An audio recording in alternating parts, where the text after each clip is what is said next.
Welcome to Kanigiri teachers academy. ఈరోజు మీ ముందుకు రావడంలో ప్రధాన ఉద్దేశం ఏంటంటే హెచ్జిటి మరియు అన్ని రకాల స్కూల్ అసిస్టెంట్స్కి ఉపయోగపడే విధంగా మెథడాలజీ అంటే డిఎస్సి విజయ సాధనలో మెథడాలజీ అనేటువంటిది కీలక పాత్ర పోషిస్తుంది. ఏ రకంగా ఇది కీలక పాత్ర పోషిస్తుందంటే మిగతా కంటెంట్లతో పోలిస్తే మెథడాలజీ సిలబస్ తక్కువ, మార్కుల వెయిటేజ్ అనేటువంటిది ఎక్కువ. మనం స్కూల్ అసిస్టెంట్లకు సంబంధించి కానీ గమనించినట్లయితే ప్రతి స్కూల్ అసిస్టెంట్లో కూడా మెథడాలజీ అనేటువంటిది 20 మార్కులకు వస్తుంది. అలాగే హెచ్జిటిలో కూడా 5 కంటెంట్ల నుంచి 5/4 20 మార్కుల మెథడాలజీ మీద వస్తుంది. అంటే మీరు రాసేటువంటి ఎగ్జామినేషన్ 80 మార్కులో 1/4 20 మార్కులు మెథడాలజీ అనేటువంటిది ఉంటుంది.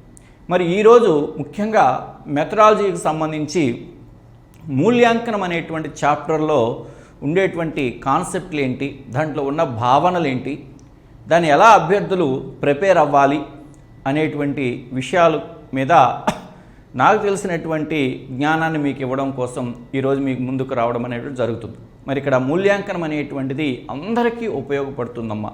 కేవలం ఏదో హెచ్జిటి లేదా స్కూల్ అసిస్టెంట్ లేదా లాంగ్వేజ్ పాండిట్స్ అని కదా, అంటే డిఎస్సి రాసేటువంటి ప్రతి అభ్యర్థికి కూడా ఈ యొక్క మెథడాలజీ అనేటువంటిది ఉపయోగపడుతుంది. దానికి వెళ్ళే ముందు నిన్నటి వీడియోలో నేను టీచర్స్ అకాడమీ యొక్క మరి 100 డేస్ ఎగ్జామ్ ప్లాన్ గురించి మీకు నిన్నటి వీడియోలో నేను మాట్లాడడం అనేటువంటిది జరిగింది. మరి దాని గురించి 1-2 నిమిషాలు మాట్లాడేసి ఆ తర్వాత మన కాన్సెప్ట్ మీదకి వెళ్ళిపోదాం. మరి నిన్న చెప్పినట్లుగానే మరి ఈ యొక్క 100 డేస్ ఎగ్జామ్ ప్లానింగ్ అనేటువంటిది టీచర్స్ అకాడమీ వారు నవంబర్ 1న స్టార్ట్ చేశారు ఫస్ట్ బ్యాచ్ని. ఆ తర్వాత సెకండ్ బ్యాచ్ వచ్చేసి డిసెంబర్ 10వ తేదీన స్టార్ట్ చేయడం జరిగింది. మరలా థర్డ్ బ్యాచ్ని వచ్చేసి 100 డేస్ ఎగ్జామ్ థర్డ్ బ్యాచ్ని వచ్చేసి ఈ యొక్క జనవరి 10 నుంచి స్టార్ట్ అవబోతుంది. అంటే 3వ బ్యాచ్ 100 రోజుల ఎగ్జామ్ ప్లానింగ్ అనేటువంటిది మరి జనవరి 10వ తేదీన స్టార్ట్ అవబోతుంది. మరి ఎవరికి అంటే హెచ్జిటి అభ్యర్థులకు, ఎవరైతే హెచ్జిటికి ప్రిపేర్ అవుతున్నారో వారందరికీ 100 డేస్ ఎగ్జామ్ ప్లాన్ అనేటువంటిది థర్డ్ బ్యాచ్ జనవరి 10వ తేదీ నుంచి స్టార్ట్ అవుతుంది. అలాగే school assistant mathematics, school assistant physical science, school assistant biological science, school assistant social studies, వీరందరికీ కూడా ఈ యొక్క జనవరి 10 నుంచి స్టార్ట్ చేయబోతున్నాం. మరి 100 రోజుల్లో నిన్న నేను చెప్పినట్లుగానే 100 రోజుల్లో వచ్చేసి ఒక 60 డేస్ 60 రోజులు ఏదైతే ఉందో ఈ 60 రోజులు వచ్చేసి 60 డైలీ ఎగ్జామ్స్ అనేటువంటివి ఉంటాయి. 60 రోజులు వచ్చేసి 60 డైలీ ఎగ్జామ్స్ అనేటువంటివి ఉంటాయి. ప్రతిరోజు సాయంత్రం 7:30 ఈ యొక్క యాప్లో ఎగ్జామ్ను అప్లోడ్ చేయడం జరుగుతుంది. కేవలం ఆన్లైన్లో మాత్రమే జరుగుతుంది. అలాగే 60 రోజుల తర్వాత మిగతా 40 డేస్ ఏదైతే ఉందో ఈ 40 డేస్ వచ్చేసి ఎవ్రీ సండే మధ్యాహ్నం 2 గంటలకు ఈ యొక్క గ్రాండ్ టెస్ట్ అనేటువంటివి నిర్వహించడం అనేటువంటిది జరుగుతుంది. ఆన్లైన్లో మాత్రమే నిర్వహించడం జరుగుతుంది. తెలుగు మీడియంలో మాత్రమే నిర్వహించడం అనేటువంటి జరుగుతుంది. ఇది ఈ 100 రోజుల్లో మీ యొక్క సిలబస్ 2 సార్లు రివిజన్ అయ్యే విధంగా ప్లాన్ చేయడం జరిగింది. 60 రోజుల డైలీ టెస్ట్లో ఒకసారి రివిజన్ జరుగుతుంది. మిగతా 40 డేస్లో ఈ యొక్క గ్రాండ్ టెస్ట్లప్పుడు మరొకసారి రివిజన్ అవ్వడం అనేటువంటిది జరుగుతుంది. మరి దీనికి సెట్ చేసినటువంటి ఫీ స్ట్రక్చర్ అనేటువంటిది చాలా తక్కువ. కేవలం 500 రూపాయలకు మాత్రమే ఎగ్జామ్స్ను ఫీజు నిర్ణయించడం జరిగింది. మరి 100 రోజుల పాటు మీకు పరీక్షలు నిర్వహించడం జరుగుతుంది.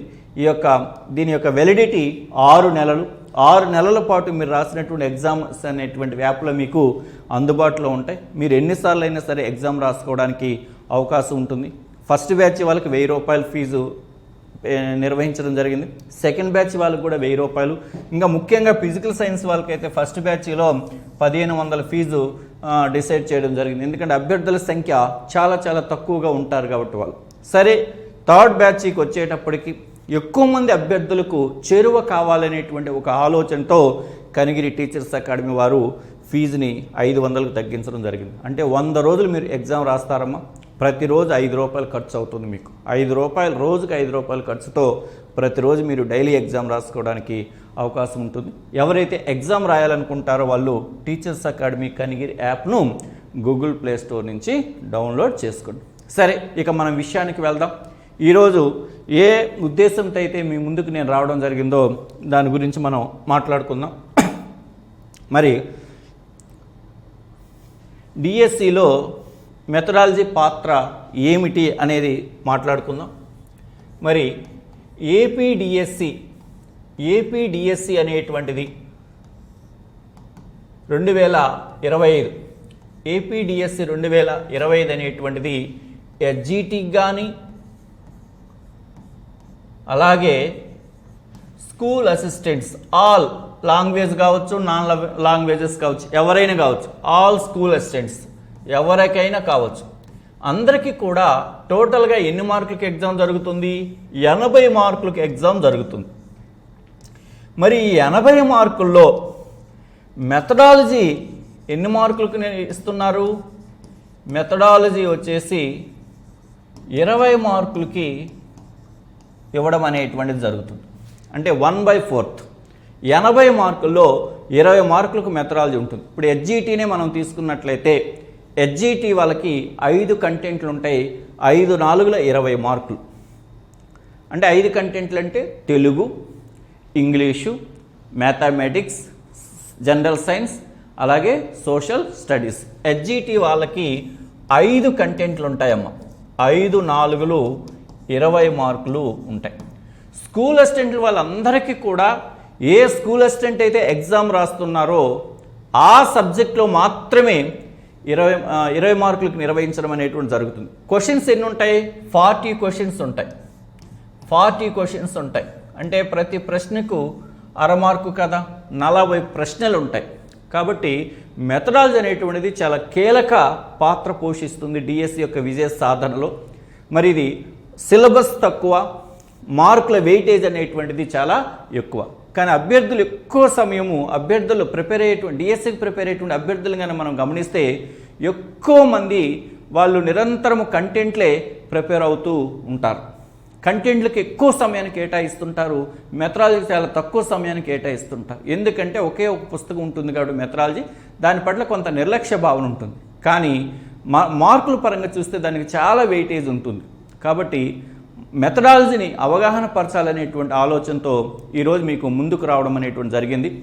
ఎస్జిటి మరియు ఆల్ స్కూల్ అసిస్టెంట్కి సంబంధించి అందరికీ ఉపయోగపడేటువంటి విధంగా ఈరోజు నేను మీకు మూల్యాంకనం అనేటువంటి చాప్టర్ గురించి కొన్ని ప్రాథమిక భావనలను మీకు వివరించడానికి నేను వచ్చాను. మరి మీరు జనరల్గా కానీ మీరు చూసినట్లయితే ఎస్జిటి వాళ్ళు కానీ చూసినట్లయితే ఏ ఎగ్జామ్ పేపర్ చూసినా కూడా 5 కంటెంట్లు ఉంటాయి కదా. 5 కంటెంట్ల నుంచి 5 ప్రశ్నలు 5 మెథడాలజీల నుంచి 5 ప్రశ్నలు రావడం జరుగుతుంది. తెలుగులో ఇస్తాడు మూల్యాంకనం మీద ప్రశ్న, ఇంగ్లీష్లో ఇస్తాడు, మ్యాథమెటిక్స్లో ఇస్తాడు, జనరల్ సైన్స్లో ఇస్తాడు, సోషల్ స్టడీస్లో కూడా మూల్యాంకనం మీద ప్రశ్న ఇవ్వడం అనేటువంటిది జరుగుతుంది. అలాగే స్కూల్ అసిస్టెంట్ వాళ్ళకి కానీ గమనించినట్లయితే వాళ్ళకి 40 క్వశ్చన్స్ కాబట్టి ఆ రకంగా వెయిటేజ్ కానీ చూసినట్లయితే 3 నుంచి 4 ప్రశ్నలు ఒక మూల్యాంకనం నుంచి ఇవ్వడం అనేటువంటిది జరుగుతుంది. మరి చూడండి, మూల్యాంకనము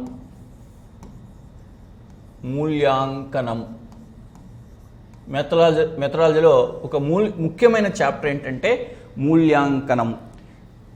ఇవి సిలబస్లో కొంత ఏవిస్తున్నారు? సిలబస్ని కానీ గమనిస్తే నిరంతర సమగ్ర మూల్యాంకనము అనే పేరుతో కూడా డిఎస్సి సిలబస్లో ఇవ్వడం అనేటువంటిది జరుగుతుంది. మూల్యాంకనము అని జనరల్గా మనం మాట్లాడుకుంటాం. దాని నిరంతర సమగ్ర మూల్యాంకనము అనే పేరుతో ఇవ్వడం అనేటువంటిది కూడా జరుగుతుంది. మరి ఈ మూల్యాంకనం మీద ఎస్జిటి వాళ్ళకి 4 లేదా 5 ప్రశ్నలు ఇవ్వడం అనేటువంటిది జరుగుతుంది డిఎస్సిలో. 4 లేదా 5 ప్రశ్నలు అంటే 4 లేదా 5 ప్రశ్నలు అంటే 4 రకాల మెథడాలజీ 5 రకాల మెథడాలజీలు ఉన్నాయి. ఈ 5 రకాల మెథడాలజీ నుంచి ప్రతి మెథడాలజీ నుంచి ఒక ప్రశ్న ఇవ్వడం అనేది జరుగుతుంది. అంటే ఎస్జిటిలో ఈచ్ మెథడాలజీ, ప్రతి మెథడాలజీ మీద ఎన్ని ప్రశ్నలు ఉంటాయంటే 8 ఎంసీక్యూలు ఉంటాయమ్మా. ఎన్ని మార్కులు అంటే 4 మార్కులకి. అంటే ప్రతి మెథడాలజీలో 8 ప్రశ్నలు ఉంటాయి. ఒక్కొక్క మెథడాలజీ నుంచి 4 మార్కులకు ఇవ్వడం అనేది జరుగుతుంది. ఆ రకంగా ప్రతి మెథడాలజీ నుంచి మూల్యాంకనం మీద ఒక ప్రశ్న ఇచ్చినట్లయితే 4 లేదా 5 ప్రశ్నలు ఇవ్వడం అనేది జరుగుతుంది. అలాగే స్కూల్ అసిస్టెంట్లకు కానీ గమనించినట్లయితే, ఆల్ స్కూల్ అసిస్టెంట్ కానీ గమనించినట్లయితే ఈ యొక్క చాప్టర్ మీద ఈ స్కూల్ అసిస్టెంట్లకు ఎలా ఇస్తారు? 40 ప్రశ్నలు ఇస్తారమ్మ. 40 ప్రశ్నలు ఇస్తారు. 40 ప్రశ్నలు ఇస్తారు 20 మార్కులకి. 20 మార్కులకి అంటే ప్రతి ప్రశ్నకు 1/2 మార్కు. కాబట్టి వేలకు కూడా ప్రీవియస్ పేపర్స్ని కానీ మనం చూసినట్లయితే 4 లేదా 5 ప్రశ్నలు ఈ యొక్క ఒక మూల్యాంకనం అనేటువంటి చాప్టర్ నుంచి ఇస్తారు. అవగాహన చేసుకోగలిగినట్లయితే మూల్యాంకనం అనేటువంటి చాప్టర్ని మనం ఎలాంటి బైహార్డ్ విధానం లేకుండా చాలా సింపుల్గా వీటిని నేర్చుకోవడానికి మనకి అవకాశం అనేటువంటిది ఉంటుంది. సరే, అసలు మూల్యాంకనం అనేటువంటి చాప్టర్లో ఉన్నటువంటి సబ్ కాన్సెప్ట్లు ఏంటి, వాటిని మనం ఎలా అవగాహన చేసుకోవాలి అనేటువంటి విషయాన్ని మనం ఒకసారి చూద్దాం. మనం మెథడాలజీని కనుక గమనించినట్లయితే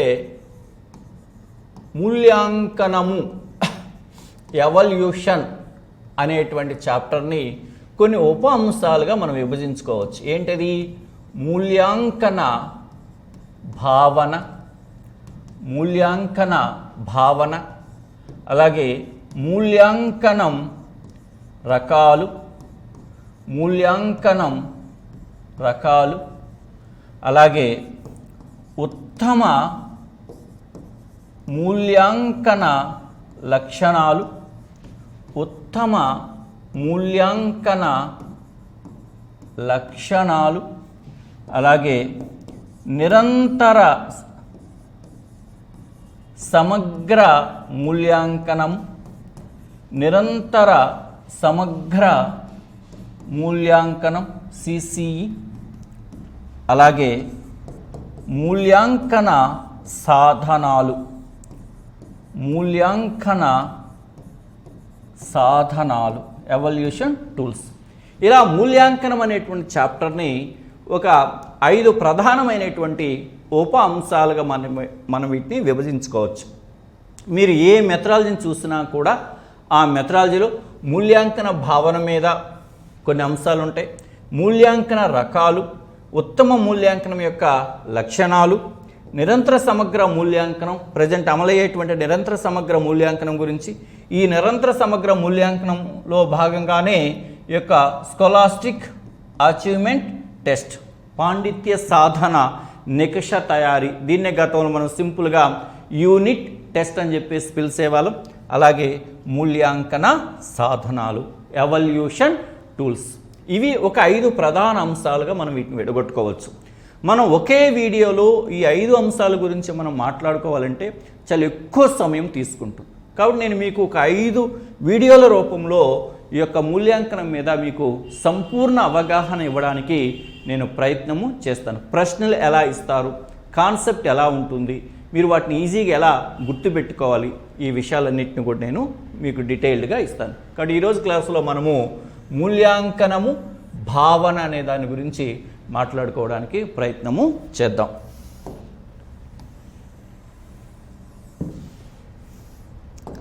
చూడండి, మూల్యాంకనం భావన, మూల్యాంకన భావన. మరి ఈ మూల్యాంకన భావన అనేటువంటి దాంట్లో మనం తెలుసుకోవాల్సినటువంటి కొన్ని ముఖ్యమైన అంశాలు ఏంటంటే, ఒకటి నికష లేదా పరీక్ష అంటే ఏమిటి, టెస్ట్ ఆర్ ఎగ్జామ్ అంటే అర్థము ఏమిటి, నికష లేదా పరీక్ష అంటే అర్థము ఏమిటి, అలాగే మదింపు అంటే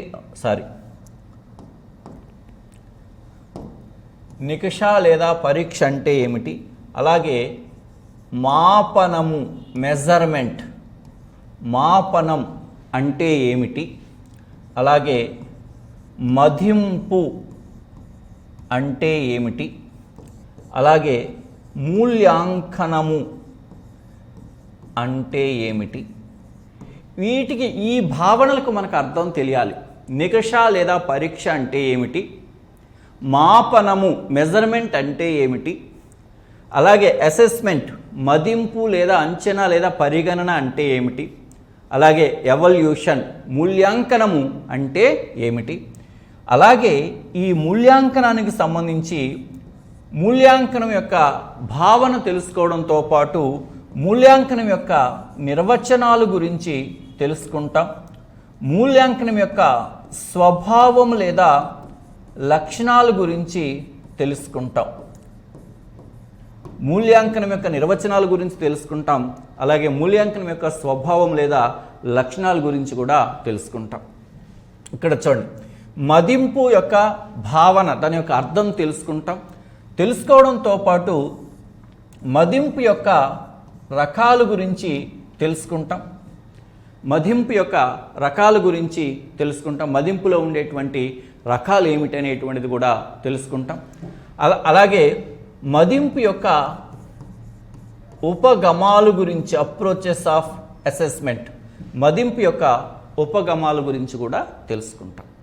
ఈ భావన ఈ మూల్యాంకన భావన అవగాహన చేసుకుంటే ఈ ఏరియా నుంచి ఒక ప్రశ్న రావడానికి అవకాశం అనేటువంటిది ఉంటుంది. కాబట్టి నికష లేదా పరీక్ష అంటే ఏమిటి, మాపనము అంటే ఏమిటి, మదింపు అంటే ఏమిటి, మూల్యాంకనం అంటే ఏంటి, దానికి సంబంధించిన నిర్వచనాలు ఏంటి, దాని యొక్క స్వభావం లేదా లక్షణాలు ఏమిటి, ఈ విషయాలన్నింటిని గురించి కూడా మనం ఈరోజు ఈ వీడియోలో మాట్లాడుకోవడం అనేటువంటిది జరుగుతుంది. ఫస్ట్ మనం నికష లేదా పరీక్ష అంటే ఏమిటనేది చూద్దాము.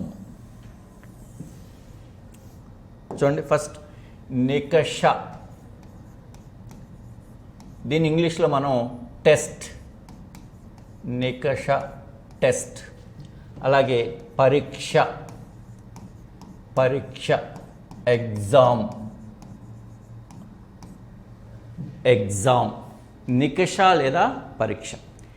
ఈ నికష లేదా పరీక్ష, ఈ నికష లేదా పరీక్ష ఈ రెండింటిని కూడా ఏమంటారంటే మాపనోపకరణం, మాపనోపకరణం. అంటే ఎలా చెప్పవచ్చు అంటే దీన్ని ఒక విద్యార్థి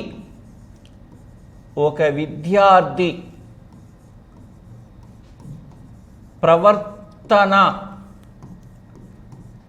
స్వభావాన్ని, ఒక విద్యార్థి ప్రవర్తన స్వభావాన్ని లేదా సాధనను తెలుసుకోవడానికి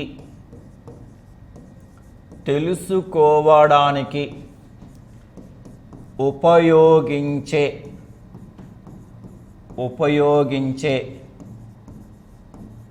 సాధనమే, ఉపయోగించే పరికరము లేదా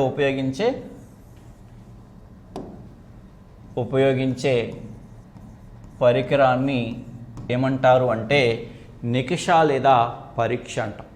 అంటే మనము బరువుని, ఒక వస్తువు యొక్క బరువుని లేదా ఒక వస్తువు యొక్క ద్రవ్యరాశిని తెలుసుకోవడానికి త్రాసును ఉపయోగిస్తాం.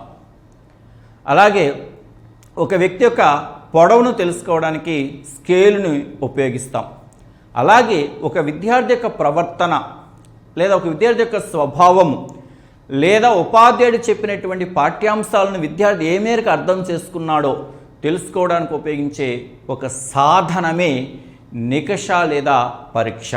కాబట్టి నికష లేదా పరీక్ష అనేటువంటి దాన్ని మనం మాపనోపకరణం అని చెప్పేసి అన్నాం. అంటే ఒక విద్యార్థి యొక్క ప్రవర్తనను లేదా సాధనను కొలవడానికి ఉపయోగించే ఒక ఉపకరణం, అంటే ఒక టూల్, ఒక సాధనాన్ని మనము నికష లేదా పరీక్ష అని చెప్పేసి అన్నాం. కాబట్టి నికష అయినా సరే పరీక్ష అయినా సరే అది ఒక మాపన ఉపకరణము. మరి నికషకు పరీక్షకు మధ్య తేడా ఉంది అంటే ఖచ్చితంగా రెండింటి మధ్య మౌలికమైన తేడా అనేటువంటిది ఉంది. ఏంటి ఆ తేడా అంటే చూడమ్మ, నికషను మనం ఎలా డిఫైన్ చేయొచ్చు అంటే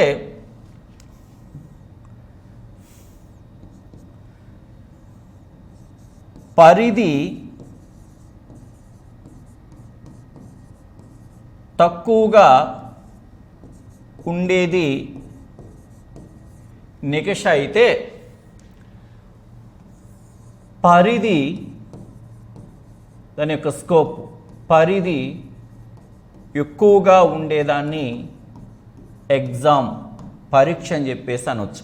అంటే నికష లేదా పరీక్ష రెండింటిని మనం ఎలా కంపేర్ చేయొచ్చు అంటే, పరిధి తక్కువగా ఉంటే దాన్ని నికష అని, పరిధి ఎక్కువగా ఉంటే దాన్ని పరీక్ష అని చెప్పేసి కూడా చెప్పొచ్చు. ఇంకా ఎలా చెప్పొచ్చు అంటే చూడండి, ఒకే రకమైన ప్రశ్నలు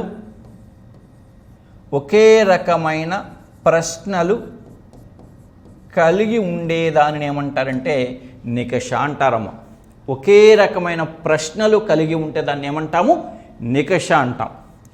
పరీక్ష అంటే అర్థం ఏంటంటే విభిన్న రకాల ప్రశ్నలను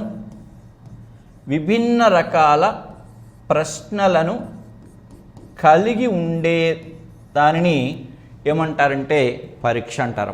ఒకే రకమైన ప్రశ్నలు ఉంటే దాన్ని నికష అంటాము. విభిన్న రకాల ప్రశ్నలను కలిగి ఉంటే దాన్ని పరీక్ష అని చెప్పేసి అంటాం.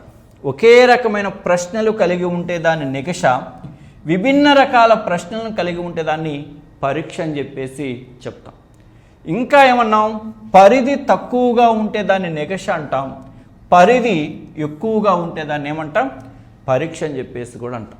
ఈ రెండింటిని మనం ఉదాహరిస్తూ మనకు ప్రస్తుతం మన విద్యా విధానంలో దేని నికష అంటున్నాం, దేని పరీక్ష అంటున్నాం అనేది చూద్దాం. ఇప్పుడు చూడండి, ఫర్ ఎగ్జాంపుల్ మీరు రేపు డిఎస్ ఎగ్జామ్ రాస్తారు.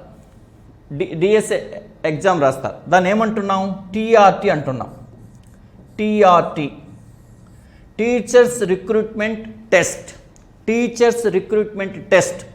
మీరు టెట్ రాశారమ్మా, TET, teacher eligibility test, teachers recruitment test. మీరు ఎడ్సెట్ కానీ లేదా డీసెట్ కానీ రాశారు. ఎడ్సెట్, డీసెట్ రాశారు. చూడండి, చివరిలో సిఈటీ వస్తుంది. టీ అంటే test, EdCET, DEECET. NEET, medical exam, NEET చివరిలో ఏమొస్తుంది? టీటీ వస్తుంది. అంటే టెట్లో కానీ లేదా టీఆర్టీలో కానీ మీరు రాసిన డీసెట్ లేదా ఎడ్సెట్లో కానీ 100 ప్రశ్నలు ఉన్నాయనుకుంటే ఆ 100 ప్రశ్నలు బహుళైచ్ఛిక ప్రశ్నలే. అంటే ఒకే రకానికి చెందిన ప్రశ్నలు అనేటువంటివి ఉన్నాయి. అదే మనం నీట్ ఎగ్జామ్ను గమనించినా కూడా అందులో అన్నీ కూడా బహుళైచ్ఛిక ప్రశ్నలే ఉంటాయి. అలాగే మనం ఏపీఆర్జేసి సెట్ అంటాం, పాలీసెట్ అంటాం. టీ అంటే టెస్ట్ అని. అవి గమనిస్తే అవన్నీ ఒకే రకమైన ప్రశ్నలను కలిగి ఉంటాయి. ఒకే రకమైన ప్రశ్నలను కలిగి ఉండేటువంటి దాన్ని ఏమంటారు అంటే నికష అని చెప్పేసి అంటారమ్మ. విభిన్న రకాల ప్రశ్నలను కలిగి ఉండేదాన్ని ఏమంటారంటే పరీక్ష అంటారు. ఇప్పుడు చూడండి, 10th క్లాస్ పబ్లిక్ ఎగ్జామినేషన్స్ అంటారు. 10th class public examination, intermediate examinations. అంతెందుకు, మీరు డీసెట్ లేదా బీఈడి ఆ కోర్సులో జాయిన్ అవ్వడానికి రాసేవన్నీ కూడా మీరు టెస్ట్లు, ఎంట్రన్స్ టెస్ట్లు అంటారు వాటి. ఆ కోర్సు పూర్తి చేసిన తర్వాత మీకు యాన్యువల్ ఎగ్జామినేషన్స్ అనేవి జరుగుతాయి. అంటే మనం పాఠశాలలో నిర్వహించేటువంటి త్రైమాసిక పరీక్షలు, వార్షిక పరీక్షలు, అర్ధవార్షిక పరీక్షలన్నింటినీ కూడా మనము పరీక్ష అంటాం. ఎందుకంటే అందులో విభిన్న రకాల ప్రశ్నలు ఉంటాయి. ఒక 10వ తరగతి పబ్లిక్ పరీక్షను తీసుకున్నా, లేదా ఇంటర్మీడియట్ పబ్లిక్ సంవత్సరక పరీక్షలు తీసుకున్నా, మీరు డిఈడి లేదా బీఈడి కోర్సు చేసినప్పుడు కోర్సు ముగిసిన తర్వాత మీకు నిర్వహించేటువంటి పరీక్షను చూసినా విభిన్న రకాల ప్రశ్నలు ఉంటాయి. ఆ ప్రశ్నాపత్రంలో ఏముంటాయి? వ్యాసరూప ప్రశ్నలు ఉంటాయి కదా. మీరు రాసేటువంటి ప్రశ్నాపత్రంలో వ్యాసరూప ప్రశ్నలు ఉంటాయి. అలాగే షార్ట్ ఆన్సర్స్ లఘు సమాధాన ప్రశ్నలు ఉంటాయి. అలాగే వెరీ షార్ట్ ఆన్సర్స్ అతి లఘు సమాధాన ప్రశ్నలు ఉంటాయి. అలాగే ఆబ్జెక్టివ్ టైప్ లక్ష్యాత్మక ప్రశ్నలు కూడా ఉంటాయి. అంటే 4 రకాల ప్రశ్నలు ఉన్నాయి. అంటే ఒకే రకమైన ప్రశ్నలతో ఒక ప్రశ్నాపత్రాన్ని తయారు చేస్తే అది నికష. విభిన్న రకాల ప్రశ్నలతో ఒక ప్రశ్నాపత్రాన్ని తయారు చేస్తే అది పరీక్ష. కాబట్టి నికష అయినా ఒక మాపన ఉపకరణమే, పరీక్ష అయినా కూడా ఒక మాపన ఉపకరణమే. మీరు గుర్తుపెట్టుకోవాలి. దీన్ని ఎలా గుర్తుపెట్టుకోవాలంటే ఒకే రకమైన ప్రశ్నలతో ప్రశ్నాపత్రాన్ని తయారు చేస్తే దానిని నికష అంటారు. వేరు రకాల ప్రశ్నలతో ఒక ప్రశ్నాపత్రాన్ని తయారు చేస్తే దాన్ని పరీక్ష అంటారు. మీరు రాసేటువంటి వివిధ రకాల ఎంట్రన్స్లన్నీ నికష కిందకి వస్తాయి. ఒక కోర్సు పూర్తయిన తర్వాత నిర్వహించేవన్నీ పరీక్షల కిందకి వస్తాయి. పరిధి పరంగా చూసుకున్నా కూడా మనం స్లిప్ టెస్ట్ అంటామమ్మా. పాఠశాల పరంగా చూసినప్పుడు స్లిప్ టెస్ట్ అంటాం. ఈ యొక్క స్లిప్ టెస్ట్ అనేటువంటి దాన్ని మనం గమనిస్తే స్లిప్ టెస్ట్, ఈ స్లిప్ టెస్ట్ని ఎన్ని మార్కులు నిర్వహిస్తున్నారు? 20 మార్కులకు నిర్వహిస్తున్నారు. అదే మీరు క్వార్టర్లీ కానీ హాఫ్ ఇయర్లీ కానీ లేదా యాన్యువల్ ఎగ్జామ్స్ని కానీ గమనిస్తే ఎన్ని మార్కులు నిర్వహిస్తున్నారు? 100 మార్కులకు నిర్వహిస్తున్నారు. మరి క్వార్టర్లీ హాఫ్ ఇయర్లీ యాన్యువల్ ఎగ్జామినేషన్తో పోలిస్తే స్లిప్ టెస్ట్ యొక్క పరిధి తక్కువగా ఉంటుంది. ఇక్కడ పరిధి తక్కువగా ఉంటే దాన్ని నికష అంటారు, పరిధి ఎక్కువగా ఉంటే దాన్ని పరీక్ష అంటారు. ఇంకా ఎలా చెప్పుకోవచ్చు అంటే కొన్ని నికషల సముదాయమే పరీక్ష. కొన్ని నికషలు కలిస్తే దాన్ని ఏమంటారంటే పరీక్ష అని చెప్పేసి అంటారు. కాబట్టి నికష కానీ పరీక్ష కానీ రెండు యొక్క పర్పస్ ఒకటే. ఏంటంటే విద్యార్థి యొక్క సాధన గురించి తెలుసుకోవడం, విద్యార్థి యొక్క ప్రవర్తన గురించి తెలుసుకోవడానికి. ఇప్పుడు మన శరీర ఉష్ణోగ్రత ఎంత ఉందో మనం తెలుసుకోవడం కోసం జ్వరమానిని ఉపయోగిస్తాం, క్లినికల్ థర్మామీటర్ని వాడతాం. దాని ద్వారా మన బాడీ టెంపరేచర్ ఎంతో మనకు తెలుస్తుంది. అలాగే ఒక విద్యార్థి యొక్క ప్రవర్తనను లేదా ఒక విద్యార్థి యొక్క స్వభావాన్ని లేదా ఒక విద్యార్థి యొక్క సాధనను, అంటే వివిధ సబ్జెక్టుల విద్యార్థి యొక్క పాండిత్య జ్ఞానాన్ని తెలుసుకోవడానికి ఉపయోగించే సాధనమే నికష లేదా పరీక్ష. కాబట్టి నికష అన్న పరీక్ష అన్న రెండు కూడా ఒక మాపన ఉపకరణము, మెజర్మెంట్ టూల్ అన్నమాట. ఇది నికషకు పరీక్షకు మధ్య ఉన్నటువంటి మౌలికమైనటువంటి తేడా.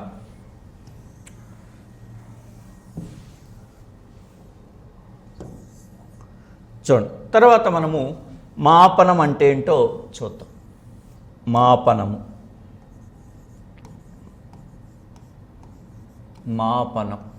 మెజర్మెంట్. మాపనం మెజర్మెంట్.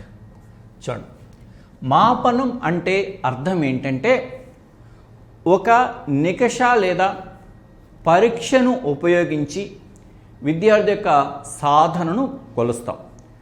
కొలిసినటువంటి ఆ సాధనను సంఖ్యారూపంలో తెలియజేసేటువంటి దాన్నే మాపనము, మెజర్మెంట్ అని చెప్పేసి అంటారన్నమాట. అంటే నికష లేదా పరీక్ష ద్వారా కొలిసిన విద్యార్థి సాధనను సంఖ్యారూపంలో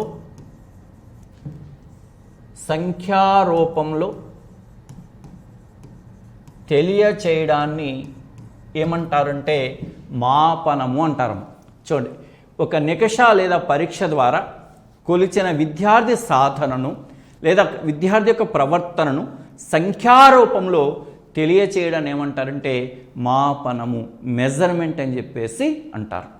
అంటే సంఖ్యారూపంలో తెలియజేస్తున్నామంటే మాపనం అనేటువంటిది పరిమాణాత్మకమైనది. మాపనము అనేటువంటిది పరిమాణాత్మకమైనది. అలాగే ఒక రాశి ఎంత అనే విషయాన్ని తెలియచేస్తుంది. ఒక రాశి ఎంత అనే విషయాన్ని మాపనము అనేటువంటిది తెలియచేస్తుంది. ఒక నికషను లేదా పరీక్ష ద్వారా కొలిసిన విద్యార్థి సాధనను సంఖ్యారూపంలో తెలియచేయడాన్ని ఏమంటారంటే మాపనము అంటారు. కాబట్టి మాపనం అనేటువంటిది క్వాలిటీ అంటే క్వాంటిటేటివ్, ఇది పరిమాణాత్మకమైనది. ఒక వ్యక్తి బరువును మనం కొలిసినప్పుడు ఇన్ని కేజీలు ఉన్నాడు అని చెప్తారు. లేదా ఒక వ్యక్తి హైట్ని కొలిసినప్పుడు ఇన్ని సెంటీమీటర్లు లేదా ఇన్ని అడుగులు ఉన్నారని చెప్పేసి చెప్తాం. అంటే ఎంత బరువు ఉన్నాడు, ఎంత ఎత్తును కలిగి ఉన్నాడు. ఇక్కడ మనం ఏం మాట్లాడతాం, ఎన్ని మార్కులు వచ్చాయి అంటాం. ఇక్కడ మనం విద్యా సాధనకు సంబంధించి ఎన్ని మార్కులు వచ్చాయని చెప్పేసి మాట్లాడతాం. మీరు రేపు టీఆర్టీ టీచర్స్ రిక్రూట్మెంట్ టెస్ట్ రాసిన తర్వాత రిజల్ట్ వచ్చిన తర్వాత మీకు ఎన్ని మార్కులు వచ్చాయని చెప్పేసి అడుగుతారు. ఆ మార్కులు తెలియజేసేటువంటిదే మాపనము. ఇక్కడ ఒక నికషను లేదా పరీక్ష నిర్వహించడం ద్వారా విద్యార్థి యొక్క సాధనను లేదా విద్యార్థి యొక్క ఫలితాన్ని, నికష లేదా పరీక్ష ద్వారా కొలిసిన విద్యార్థి యొక్క సాధనను అంటే దీన్నే విద్యార్థి ఫలితాన్ని, విద్యార్థి యొక్క విద్యా సాధన ఫలితాన్ని ఒక సంఖ్యారూపంలో కానీ తెలియజేసినట్లయితే దాన్ని మాపనం అంటాము. సంఖ్యారూపంలో తెలియజేస్తున్నాం కాబట్టి ఇది క్వాంటిటేటివ్, పరిమాణాత్మకమైనది. చూడండి, ఉదాహరణకు ఒక అభ్యర్థికి టెట్లో 150కి 90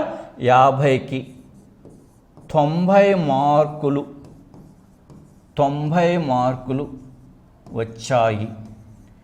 ఇలా తెలియజేస్తే దాన్ని మాపనం అంటారు. చూడండి, టెట్లో 150కి ఎన్ని మార్కులు వచ్చాయి, 90 మార్కులు వచ్చాయి. దీన్ని ఎలా తెలియజేస్తాం మనం, 90/150. ఇలా సంఖ్యారూపంలో కానీ తెలియజేస్తే దాన్ని మనం ఏమని చెప్తామంటే మాపనం అని చెప్పేసి చెప్తాం. మరి పాఠశాలలో కూడా పిల్లలకు మనం స్లిప్ టెస్ట్ నిర్వహించినప్పుడు స్లిప్ టెస్ట్ ఎన్ని మార్కులకు నిర్వహిస్తున్నాం, 20 మార్కులకు నిర్వహిస్తాం. ఒక గణిత శాస్త్ర ఉపాధ్యాయుడు తన విద్యార్థులకు ఒక స్లిప్ టెస్ట్ 20 మార్కులకు స్లిప్ టెస్ట్ నిర్వహిస్తే అందులో రాజు అనే విద్యార్థికి 15 మార్కులు వచ్చాయి అని చెప్తారు. లేదా ఒక సాంఘిక శాస్త్ర ఉపాధ్యాయుడు తన తరగతి గది విద్యార్థులకు స్లిప్ టెస్ట్ నిర్వహిస్తే అందులో శ్రీను అనే విద్యార్థికి 20 మార్కులు గాను 5 మార్కులు వచ్చాయి. లేదా ఒక ఫిజికల్ సైన్స్ టీచర్ తన విద్యార్థులకు ఒక పాఠ్యాంశాన్ని ఉద్దేశించి స్లిప్ టెస్ట్ నిర్వహిస్తే అందులో రమ్య అనే ఒక అమ్మాయికి 20 మార్కులకి 16 మార్కులు వచ్చాయని చెప్పేసి చెప్తాం. ఇలా ఒక నికషను నిర్వహించిన తర్వాత లేదా ఒక పరీక్ష నిర్వహించిన తర్వాత వచ్చిన యొక్క ఫలితాన్ని అంటే ఆ మార్కులను సంఖ్యాత్మకంగా కానీ మనం తెలియచేసినట్లయితే దాన్ని ఏమని చెప్తాము, మాపనము, మెజర్మెంట్ అని చెప్పేసి చెప్తాం. అంటే ఎంత అనేటువంటిది అంటే ఇక్కడ ఎంత అంటే ఎన్ని మార్కులు అని. అయితే విద్యా ప్రక్రియలో మాపనం అనేటువంటిది పరోక్షమైనది. భౌతిక రాశులు మనం ప్రత్యక్షంగా కొలవగలుగుతాం, ఎంత బరువు ఉన్నాడో చెప్పగలుగుతాం, ఎంత ఎత్తున్నాడో చెప్పగలుగుతాం, లేదా ఎన్ని లీటర్ల ఘనపరిమాణమో మనం చెప్పగలుగుతాం. భౌతిక రాశులను కొలవడం అంతా కూడా ప్రత్యక్ష మాపనం అవుతుంది. కానీ ఇక్కడ ఎవరు ఎక్కువ ఎవరు తక్కువ అనేటువంటి దాన్ని ఎలా తెలుసుకుంటాం, ఒకరిని మరొకరిని పోల్చడం ద్వారానే తెలుసుకుంటాం. కాబట్టి ఇక్కడ మాపనం అనేటువంటిది విద్యా ప్రక్రియలో మాపనం అనేటువంటిది ప్రత్యక్షమైనదా లేదా పరోక్షమైనది అంటే పరోక్షమైనది, ఇండైరెక్ట్గా విద్యార్థి యొక్క ప్రవర్తనను లేదా విద్యార్థి యొక్క సాధనను వివిధ అంశాలను పరీక్షించడం ద్వారా తెలుసుకుంటాం. కానీ విద్యార్థి యొక్క సాధన మనం నేరుగా తెలుసుకోవడానికి మనకు వీలు పడదు. ఇక్కడ విద్యా ప్రక్రియకు సంబంధించి మాపనము అనేది డైరెక్టా ఇండైరెక్ట్ అంటే ఖచ్చితంగా అది ఇండైరెక్ట్ ప్రాసెస్, పరోక్షమైనది. ఇక్కడ మాపనం అంటే కొలవడానికి సంబంధించినటువంటి అంశము. కాబట్టి ప్రశ్నలు ఎలా అడుగుతుంటాడు అంటే క్రింది వానిలో మాపనానికి సంబంధించి సరి అయినది సరికానిది అని చెప్పేసి అడుగుతూ ఉంటాడు. మాపనం అనగానే ఒక 3-4 భావనలు మనకు తెలియాలి. ఒక నికషను లేదా ఒక పరీక్షను విద్యార్థికి నిర్వహించిన తర్వాత ఆ వచ్చిన ఫలితాలను సంఖ్యారూపంలో కానీ తెలియజేస్తే దాన్ని మనము మాపనం అంటున్నాము. అంటే ఎన్ని మార్కులు వచ్చాయో తెలియజేస్తే దాన్ని మాపనం అంటున్నాం. కాబట్టి మాపనం అనేది పరిమాణాత్మకమైనదా లేదా గుణాత్మకమైనది అంటే ఏం చెప్తాం? పరిమాణాత్మకమైనదని చెప్పేసి చెప్తాం. అంటే ఒక రాశి ఎంత అనేటువంటి విషయాన్ని తెలియజేస్తుంది మాపనము అనేటువంటిది. ఉదాహరణ చూడండి, ఒక అభ్యర్థికి మనం టెట్లో 150కి 90 మార్కులు వచ్చాయి, లేదా 150కి 110 మార్కులు వచ్చాయి, లేదా 150కి 60 మార్కులు వచ్చాయి అని ఇలా సంఖ్యారూపంలో తెలియజేస్తాం. ఇదంతా కూడా మాపనానికి సంబంధించి. కాబట్టి మాపనం అనేది ఏంటి? పరోక్షమైనది. మాపనమైనది అంటే ఏంటి? ఏమని చెప్తాం? పరోక్షమైన అంశంగా దీన్ని మనము చెప్తాం. కాబట్టి మొదట్లో మనం నికష లేదా పరీక్ష అని చెప్పాం. సింపుల్గా నికష లేదా పరీక్ష అనేది ఒక మాపన ఉపకరణం, ఒక సాధన, అంటే ప్రశ్నల సముదాయమేనమ్మా. సింపుల్గా చెప్పాలంటే నికష అనేది కొన్ని ప్రశ్నల సముదాయమే నికష లేదా పరీక్ష అనేటువంటిది. ఆ ప్రశ్నలను ఉపయోగించి ఒక విద్యార్థి యొక్క సాధనను మనం కొలిసినప్పుడు ఆ వచ్చే ఫలితాలను సంఖ్యారూపంలో కానీ తెలియచేసినట్లయితే దానిని మనము మాపనము అంటున్నాం. కాబట్టి మాపనం అనేది పరిమాణాత్మకమైనదా గుణాత్మకమైనదంటే పరిమాణాత్మకమైనదని చెప్పేసి చెప్తాం. అంటే ఒక రాశి ఎంత అనేటువంటి విషయాన్ని సంఖ్యారూపంలో తెలియజేసేదే మాపనము. కాబట్టి భౌతిక రాశులకు సంబంధించి బరువు తెలుసుకోవడం, ఘనపరిమాణం తెలుసుకోవడం, పొడవు లేదా ఎత్తులు తెలుసుకోవడం, ఇవన్నీ ప్రత్యక్షమైనవి, నేరుగా ఒక సాధనం ద్వారా తెలుసుకోవచ్చు. కానీ విద్యా ప్రక్రియలకు సంబంధించిన మాపనం అనేటువంటిది ప్రత్యక్షమైనది కాదు, పరోక్షమైనది అనేటువంటి విషయాన్ని మీరు గుర్తుపెట్టుకో. ఇది మాపనానికి సంబంధించినటువంటి భావన. నెక్స్ట్ వన్,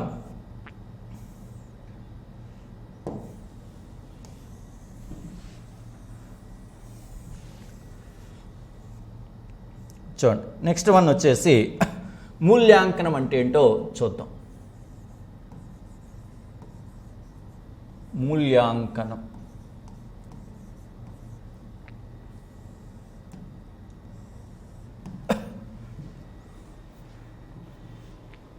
మరి చూడండి, ఫస్ట్ మనం ఏమన్నాం ఇక్కడ? నికష లేదా పరీక్ష. నికష లేదా పరీక్ష ఏంటి? నికష లేదా పరీక్ష అనేది ప్రశ్నల సముదాయం. ప్రశ్నల సముదాయమే నికష లేదా పరీక్ష. కొన్ని ప్రశ్నల సముదాయాన్ని మనము నికష లేదా పరీక్ష అంటాం. ఈ యొక్క ప్రశ్నల సముదాయాన్ని ఉపయోగించి వచ్చినటువంటి ఈ ప్రశ్నల ద్వారా వచ్చినటువంటి మార్కులను సంఖ్యారూపంలో కానీ తెలియచేస్తే దాన్ని మనం ఏమన్నా? మాపనము అంటే సంఖ్యాత్మకం. మాపనం అని చెప్పేసి సంఖ్యాత్మకంగా చెప్తాం. మరి నెక్స్ట్ కాన్సెప్ట్ ఏంటి మనకి? మూల్యాంకనము. మరి మూల్యాంకనం అనగా అర్థం ఏంటి? మరి దీన్ని ఎలా వివిధ రకాల వ్యక్తులు నిర్వచించారు, దీని యొక్క లక్షణాలు ఏమిటి అనేటువంటి దాన్ని చూద్దాం. చూడండి, ఇక్కడ మూల్యాంకనము అనేటువంటి దాన్ని అదే క్రమంలో కానీ మనం గమనించినట్లయితే చూడండి, మాపన ఫలితాలను బట్టి ఒక న్యాయ నిర్ణయము చేయడాన్ని మూల్యాంకనము అంటారమ్మా. మాపన ఫలితాలను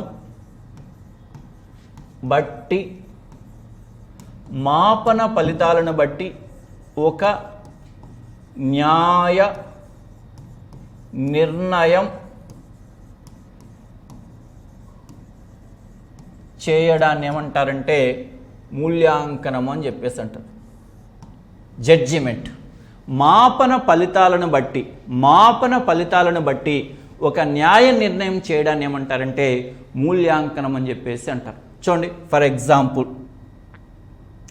ఎగ్జాంపుల్ ఒక అభ్యర్థి టెట్ వ్రాసాడు. అంటే ఇదేంటి? ఒక నికష మాపన ఉపకరణం. ఒక అభ్యర్థి టెట్ వ్రాసాడు. ఈ అభ్యర్థి ఎవరంటే ఓసీ అభ్యర్థి. ఒక ఓపెన్ క్యాండిడేట్కి సంబంధించిన ఒక అభ్యర్థి టెట్ రాస్తే ఆ అభ్యర్థికి ఎన్ని మార్కులు వచ్చాయంటే 95 మార్కులు వచ్చాయి. 95 మార్కులు వచ్చాయి. ఇలా అభ్యర్థికి 95 మార్కులు వచ్చాయని చెప్పడం అనేటువంటిది ఏమవుతుంది? మాపనము అవుతుంది. పరీక్ష నిర్వహించడం, ఆ నికష నిర్వహించడం అనేది మొదటి దశ. ఒక అభ్యర్థి టెట్ రాశాడు, అది నికష. ఆ రాస్తే ఎన్ని మార్కులు వచ్చాయి? 95 మార్కులు వచ్చాయి, అది మాపనం. మరి 95 మార్కులు వచ్చాయి కాబట్టి ఆ విద్యార్థి అర్హత సాధించాడు, టెట్లో అర్హత సాధించాడు. టెట్లో అర్హత సాధించాడు అని చెప్పడం ఏమవుతుందంటే మూల్యాంకనము అవుతుంది. టెట్ను నిర్వహించడం నికష అవుతుంది. టెట్ యొక్క ఫలితాలను తెలపడం మాపనం అవుతుంది. ఆ ఫలితాలను బట్టి ఒక న్యాయ నిర్ణయం చేయడానికి ఏమవుతుంది? మూల్యాంకనము అవుతుంది. అంటే మాపన ఫలితాలను బట్టి న్యాయ నిర్ణయం చేయడమే మూల్యాంకనం. ఒకవేళ ఆ అభ్యర్థికి, ఆ ఓసీ అభ్యర్థికి టెట్లో 150కి 80 మార్కులు వచ్చాయి అనుకోండి, అప్పుడేం రాస్తాం? ఇక్కడ అర్హత సాధించలేదు అని చెప్పేసి అంటాం. అర్హత సాధించలేదు అని చెప్పేసి అంటాం. అంటే ఫర్ ఎగ్జాంపుల్ చూడండి, రేపు మీరందరూ కూడా టీఆర్టీ రాస్తారు, టీచర్స్ రిక్రూట్మెంట్ టెస్ట్ రాస్తారు. ఇది మొదటి దశ, అంటే నికష. టీచర్స్ రిక్రూట్మెంట్ టెస్ట్ రాశారు. రాసిన తర్వాత టీఆర్టీ ఫలితాలు విడుదలైంది. టీఆర్టీ ఫలితాలు విడుదలైంది. ఇదేమవుతుంది? మాపనం. మీ హాల్ టికెట్ నెంబర్ చూసుకుంటే ఎవరికి ఎన్ని మార్కులు వచ్చాయనేటువంటిది తెలుస్తుంది సంఖ్యారూపంలో, అది మాపనం. మరి ఆ ఫలితాలు వచ్చిన తర్వాత ఆ మార్కులు ఉన్న వాళ్ళందరికీ ఉద్యోగం ఇస్తారా? కొంతమందికి మాత్రమే ఉద్యోగము వస్తుంది. ఎవరైతే జాబు సాధించిన లిస్టులో ఉంటుందో దాన్ని మనము మూల్యాంకనము, జడ్జిమెంట్. ఆ ఉద్యోగ సాధనకు అవసరమైనటువంటి ఆ మెరిట్ ఎవరికైతే వస్తుందో వారికి మాత్రం ఆ ఉద్యోగం ఇవ్వడం అనేటువంటి జరుగుతుంది. దాన్ని ఫైనల్ జడ్జిమెంట్ అని చెప్పేసి అంటారు. అర్హత సాధించాడా, సాధించలేదా? పాఠశాల ఏమంటాం? ఇప్పుడు 10వ తరగతి విద్యార్థులు పబ్లిక్ పరీక్షలు రాస్తారు. రాయడం అనేది పరీక్ష. రాసిన తర్వాత రిజల్ట్ వస్తుంది, అది మాపనం. రిజల్ట్ వచ్చిన తర్వాత ఆ రిజల్ట్లో వచ్చినటువంటి మార్కులను బట్టి ఎవరు పాస్ అయ్యారు, ఎవరు ఫెయిల్ అయ్యారు, ఎవరు ఫస్ట్ క్లాస్లో పాస్ అయ్యారు, ఎవరు సెకండ్ క్లాస్లో పాస్ అయ్యారు, లేదా ఎవరు డిస్టింక్షన్లో పాస్ అయ్యారు, ఇలాంటి వ్యాఖ్యానాలు చేయడాన్ని ఏమంటారు అంటే, ఇలాంటి వ్యాఖ్యానాలు చేయడాన్ని మొత్తాన్ని కూడా మూల్యాంకనం అని చెప్పేసి చెప్తాం. కాబట్టి మాపన ఫలితాలను బట్టి ఒక న్యాయ నిర్ణయం చేయడాన్ని ఏమంటారంటే మూల్యాంకనం అని చెప్పేసి చెప్తాం. చూడండి, మరొక ఉదాహరణతో కూడా మీకు నేను దీన్ని వివరించడానికి ప్రయత్నం చేస్తాను. మొదట ఏమనుకున్నామమ్మా, ఒక నికషను లేదా ఒక పరీక్షను నిర్వహిస్తాం. నిర్వహించిన తర్వాత గణన చేస్తే ఫలితాలు వస్తాయి. మరి ఆ ఫలితాలు అనేటువంటివి ఏమవుతుంది? మాపనం అవుతుంది. మాపన ఫలితాలను బట్టి ఒక న్యాయ నిర్ణయము చేయడాన్ని ఏమంటారంటే మూల్యాంకనం అని చెప్పేసి అంటారు. మాపన ఫలితాలను బట్టి ఒక న్యాయ నిర్ణయం చేయడాన్ని ఏమంటారు? మూల్యాంకనం అంటారు. అంటే ఒక అంశం లేదా ప్రక్రియ ఎంత బాగుంది అని తెలియచేసేదే మూల్యాంకనం. How good. మనం మాపనాన్ని గురించి మాట్లాడుకున్నప్పుడు ఏమన్నాం? హౌ మచ్ అన్నాం, ఎంత పరిమాణం. ఇప్పుడు ఫర్ ఎగ్జాంపుల్ ఏదైనా సరే 5 గ్రాములు ఉందా, 10 గ్రాములు ఉందా అని చెబితే అది మాపనం. అది తీగా ఉందా, చేదుగా ఉందా, ఉప్పగా ఉందని చెబితే అది మూల్యాంకనము. అంటే మూల్యాంకనం అనేటువంటిది ఒక గుణాత్మక ప్రక్రియ. మూల్యాంకనం అనేటువంటిది ఒక గుణాత్మక ప్రక్రియ. మూల్యాంకనం అనేటువంటిది ఒక గుణాత్మక ప్రక్రియ. అంటే దీన్ని ఎలా చెప్పొచ్చు అంటే మూల్యాంకనము ఈజ్ ఈక్వల్ టు మాపనం ప్లస్ న్యాయ నిర్ణయం. మాపనం ప్లస్ న్యాయ నిర్ణయం అవుతుంది. చూడండి, మూల్యాంకనం అనేది మాపనము ప్లస్ న్యాయ నిర్ణయం. అంటే మాపన ఫలితాలను బట్టి ఒక న్యాయ నిర్ణయం చేయడమే మూల్యాంకనం అని చెప్పేసి చెప్తున్నాం. మరి ఇక్కడ మూల్యాంకనం ఈజ్ ఈక్వల్ మాపనము ప్లస్ న్యాయ నిర్ణయం అంటారు. ఇక్కడ మాపనం ఏంటి? పరిమాణాత్మకము. పరిమాణాత్మకము. న్యాయ నిర్ణయం ఏంటి? గుణాత్మకము. గుణాత్మకము. కాబట్టి మాపనం అనేది కేవలం పరిమాణాత్మక విషయాలను తెలియజేస్తే, మూల్యాంకనం అనేటువంటిది పరిమాణాత్మక విషయాలతో పాటు గుణాత్మక విషయాలను కూడా తెలియచేస్తుంది. మాపనం అనేటువంటిది కేవలం పరిమాణాత్మక విషయాలను తెలియజేస్తే, న్యాయ నిర్ణయం అనేటువంటిది పరిమాణాత్మక విషయాలతో పాటు గుణాత్మక విషయాలను కూడా తెలియజేస్తుంది. కాబట్టి మాపనం అనగానే మీరు గుర్తుపెట్టుకోవాల్సింది ఇది పరిమాణాత్మక ప్రక్రియ. మూల్యాంకనం అనగానే పరిమాణాత్మక అంశాలతో పాటు గుణాత్మక అంశాలను కూడా తెలియజేస్తుంది. అంటే పరిమాణాత్మకము ప్లస్ గుణాత్మకము. ఎందుకంటే మాపనం ప్లస్ న్యాయ నిర్ణయమే మూల్యాంకనం అనేటువంటి. అంటే రేపు ఫైనల్గా టీఆర్టీ రాసిన తర్వాత మీకు జాబ్ వస్తుందా రాదా అనే దాని గురించి మాట్లాడేది మూల్యాంకనం. జడ్జిమెంట్, ఫైనల్ జడ్జిమెంట్, న్యాయ నిర్ణయం అనేటువంటి దాని గురించి. కాబట్టి ఇక్కడ చూడమ్మా, నికష లేదా పరీక్ష అనేది ఒక సాధనం. దీన్ని ఏమంటారు? ఉపకరణం. సాధనం లేదా ఉపకరణం. సాధనం లేదా ఉపకరణం. ఇక్కడ సాధనం లేదా ఉపకరణం అంటే ఏంటి? మనం వాడే ఉపకరణాలు ఏంటి? ప్రశ్నలు వాడతాం. అంటే నికష లేదా పరీక్ష, ఇది మొదటి దశ. తర్వాత రెండేది ఏంటి? ఫలితాలు తెలపడం. ఫలితాలు తెలపడం. ఫలితాలు తెలిపితే దీన్ని ఏమంటున్నాం? మాపనము. ఈ ఫలితాలను ఏ రూపంలో తెలియజేస్తున్నాం? సంఖ్యారూపంలో, మార్కులో గ్రేడులో ఈ రూపంలో మనము తెలియచేయడం అనేటువంటిది జరుగుతుంది. మార్కులు లేదా గ్రేడుల రూపంలో ఫలితాలను తెలియజేయడం జరుగుతుంది. మార్కుల రూపంలో తెలియజేస్తాం లేదా గ్రేడుల రూపంలో కూడా తెలియజేస్తాం. ఇది రెండవ దశ. ఇక మూడవ దశ ఏంటి? మూడవ దశ ఏంటి? జడ్జిమెంట్, న్యాయ నిర్ణయం. దీన్నే మనం ఏమంటున్నాం? మూల్యాంకనం అని చెప్పేసి పిలుస్తాం. న్యాయ నిర్ణయం, దీన్నే మనము మూల్యాంకనం అని చెప్పేసి అంటాం. కాబట్టి ఒక నికష లేదా పరీక్ష నిర్వహించడం మొదటి దశ, రెండవది గణన చేసి ఫలితాలు తెలుసుకోవడం రెండవ దశ, మూడవ దశ వచ్చేసి న్యాయ నిర్ణయం చేయడం, ఫైనల్ జడ్జిమెంట్, మూల్యాంకనం. ఇది మూల్యాంకనానికి సంబంధించినటువంటి భావన. మరి ఈ మూల్యాంకనానికి సంబంధించి కొంతమంది ప్రముఖులు కొన్ని నిర్వచనాలు ఇచ్చారు. ఆ నిర్వచనాలు కూడా ఏంటనేది మనం ఒక్కసారిగా చూద్దాం. చూడండి, మూల్యాంకన నిర్వచనాలు. మూల్యాంకనం నిర్వచనాలు. చూడండి, మూల్యాంకనానికి సంబంధించి రాల్ఫ్ టైలర్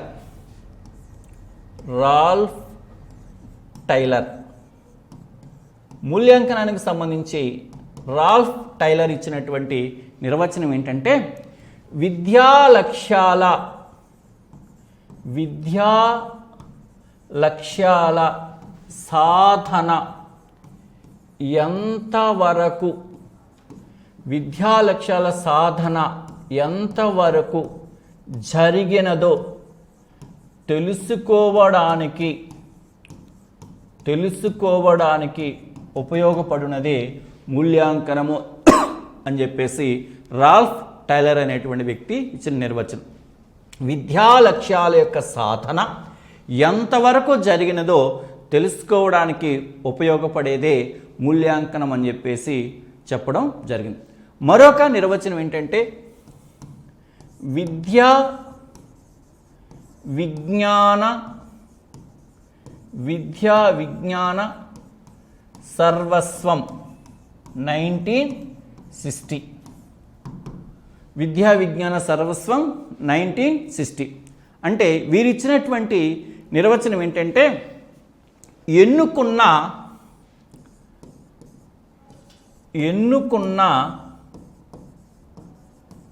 లక్ష్యాల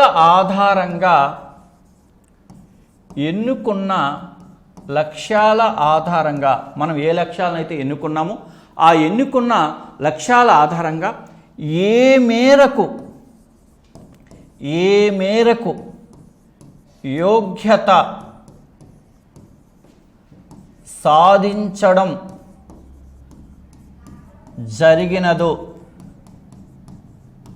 తెలుసుకోవడానికి ఉపయోగపడినదే మూల్యాంకనం అని చెప్పేసి విద్యా విజ్ఞాన సర్వస్వం అనేటువంటిది నిర్వచనం ఇవ్వడం అనేటువంటిది జరిగింది. మూడవ నిర్వచనం ఏంటంటే ఎన్సీఆర్టీ వాళ్ళు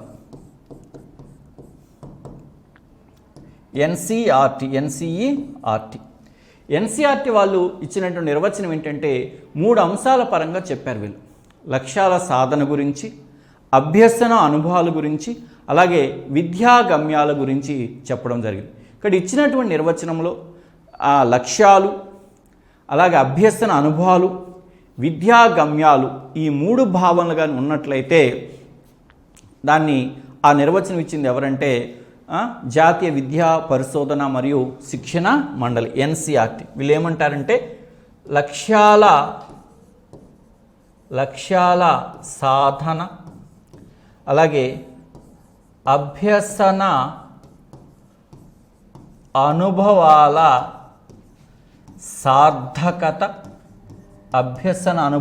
సార్థకత, అలాగే విద్యా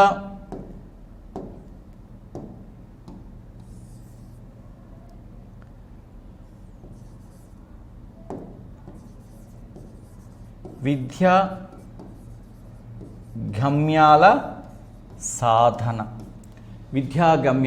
సాధన అంటే విద్యా గమ్యాలు ఎంత ఉత్తమ స్థాయిలో సాధించబడ్డాయి, విద్యా గమ్యాలు ఎంత ఉత్తమ స్థాయిలో సాధించబడినాయో వాటిని నిర్ధారించే విధానమే మూల్యాంకనం.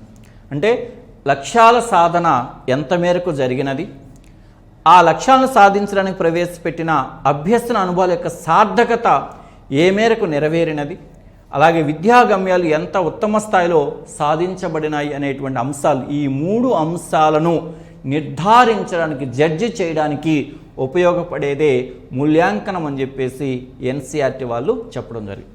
అందువల్ల ఇక్కడ మీరు నిర్వచనాలను గుర్తుపెట్టుకునేటప్పుడు ఎప్పుడు కూడా మనకు సైకాలజీలో కానీ మెథడాలజీలో కానీ నిర్వచనాలు గుర్తుపెట్టుకునేటప్పుడు మొదట మనము వ్యక్తుల పేర్లను గుర్తుపెట్టుకోవాలి. ఇక్కడ మూల్యాంకనానికి సంబంధించి నిర్వచనాలు ఎవరన్నప్పుడు రాల్ఫ్ టైలర్ అనేటువంటి వ్యక్తి, అలాగే విద్యా విజ్ఞాన సర్వస్వం 1960, అలాగే NCERT national council for educational and research training అంటే జాతీయ విద్యా పరిశోధన మరియు శిక్షణ మండలి. ఇక్కడ రాల్ఫ్ టైలర్ అన్నప్పుడు ఒకే ఒక స్టేట్మెంట్ గుర్తుపెట్టుకోండి, విద్యా లక్ష్యాల సాధన ఎంతవరకు జరిగినదో తెలుసుకోవడానికి ఉపయోగపడేదే మూల్యాంకనం అనేటువంటి స్టేట్మెంట్ని గుర్తుపెట్టుకోండి. ఆ ఒక్క స్టేట్మెంట్ అలా ఉంటే, తర్వాత విద్యా విజ్ఞాన సర్వస్వం అన్నప్పుడు మీరు ఇక్కడ యోగ్యత అనేటువంటి పదాన్ని, కీవర్డ్ని గుర్తుపెట్టుకోవడానికి ప్రయత్నం చేయండి. యోగ్యత అనేటువంటి పదాన్ని గుర్తుపెట్టుకోవడానికి చేయండి. లేదా ఎన్నుకున్న లక్ష్యాల ఆధారంగా, ఎన్నుకున్న లక్ష్యాలు అనేటువంటి ఒక కీవర్డ్ని గుర్తుపెట్టుకొని తర్వాత యోగ్యత అనేటువంటి పదాన్ని గుర్తుపెట్టుకోండి. యోగ్యత అనేది మిగతా వాటిలో లేదు. ఇక ఎన్సీఆర్టీ అన్నప్పుడు 3 భావనలు ఉన్నాయి. 3 భావనల ఆధారంగా నిర్వచనం ఇస్తాడు. ఇందులో మీకు కొత్తగా ఉండేది ఏంటంటే అభ్యసన అనుభవాల సార్థకత.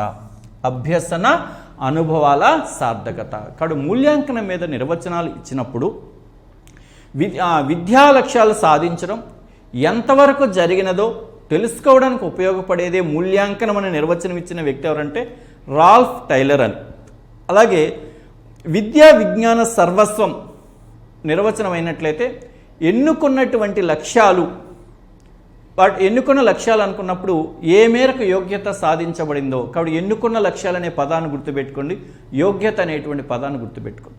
ఎన్సీఆర్టీ అన్నప్పుడు 3 పదాలు ఉన్నాయి. అక్కడ 3 పదాలు ఏంటి? లక్ష్యాలు ఉన్నాయి, అభ్యసన అనుభవాలు ఉన్నాయి, అలాగే విద్యా గమ్యాలు ఉన్నాయి. లక్ష్యాలు ఉన్నాయి, అభ్యసన అనుభవాలు ఉన్నాయి, విద్యా గమ్యాలు ఉన్నాయి.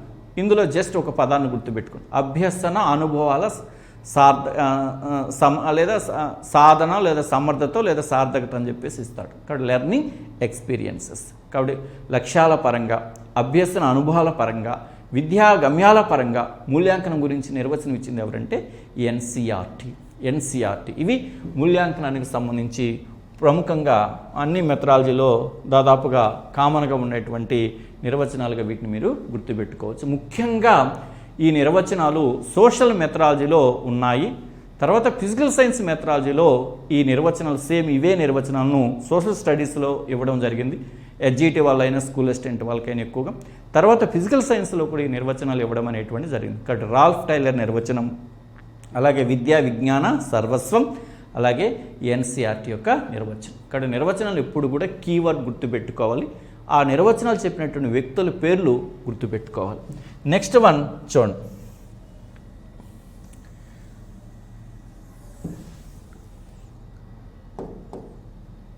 మరి మూల్యాంకన స్వభావము, మూల్యాంకన స్వభావం లేదా లక్షణాలు అన్నప్పుడు ఒక 3 భావనలు మీరు ప్రధానంగా గుర్తుపెట్టుకోవాలి. మూల్యాంకనం యొక్క లక్షణాలు లేదా స్వభావం అన్నప్పుడు ఇది ఎందులో భాగము? మూల్యాంకనం అనేది మనం ఎందులో భాగంగా ఉపయోగిస్తాం? బోధనాభ్యసన ప్రక్రియలో భాగమే కదా. మరి బోధనాభ్యసన ప్రక్రియ అనేది దేనికి సంబంధించింది? విద్యా ప్రక్రియకు సంబంధించిందే కదా. ఇక్కడ ఇది విద్యా ప్రక్రియలో అంతర్భాగము.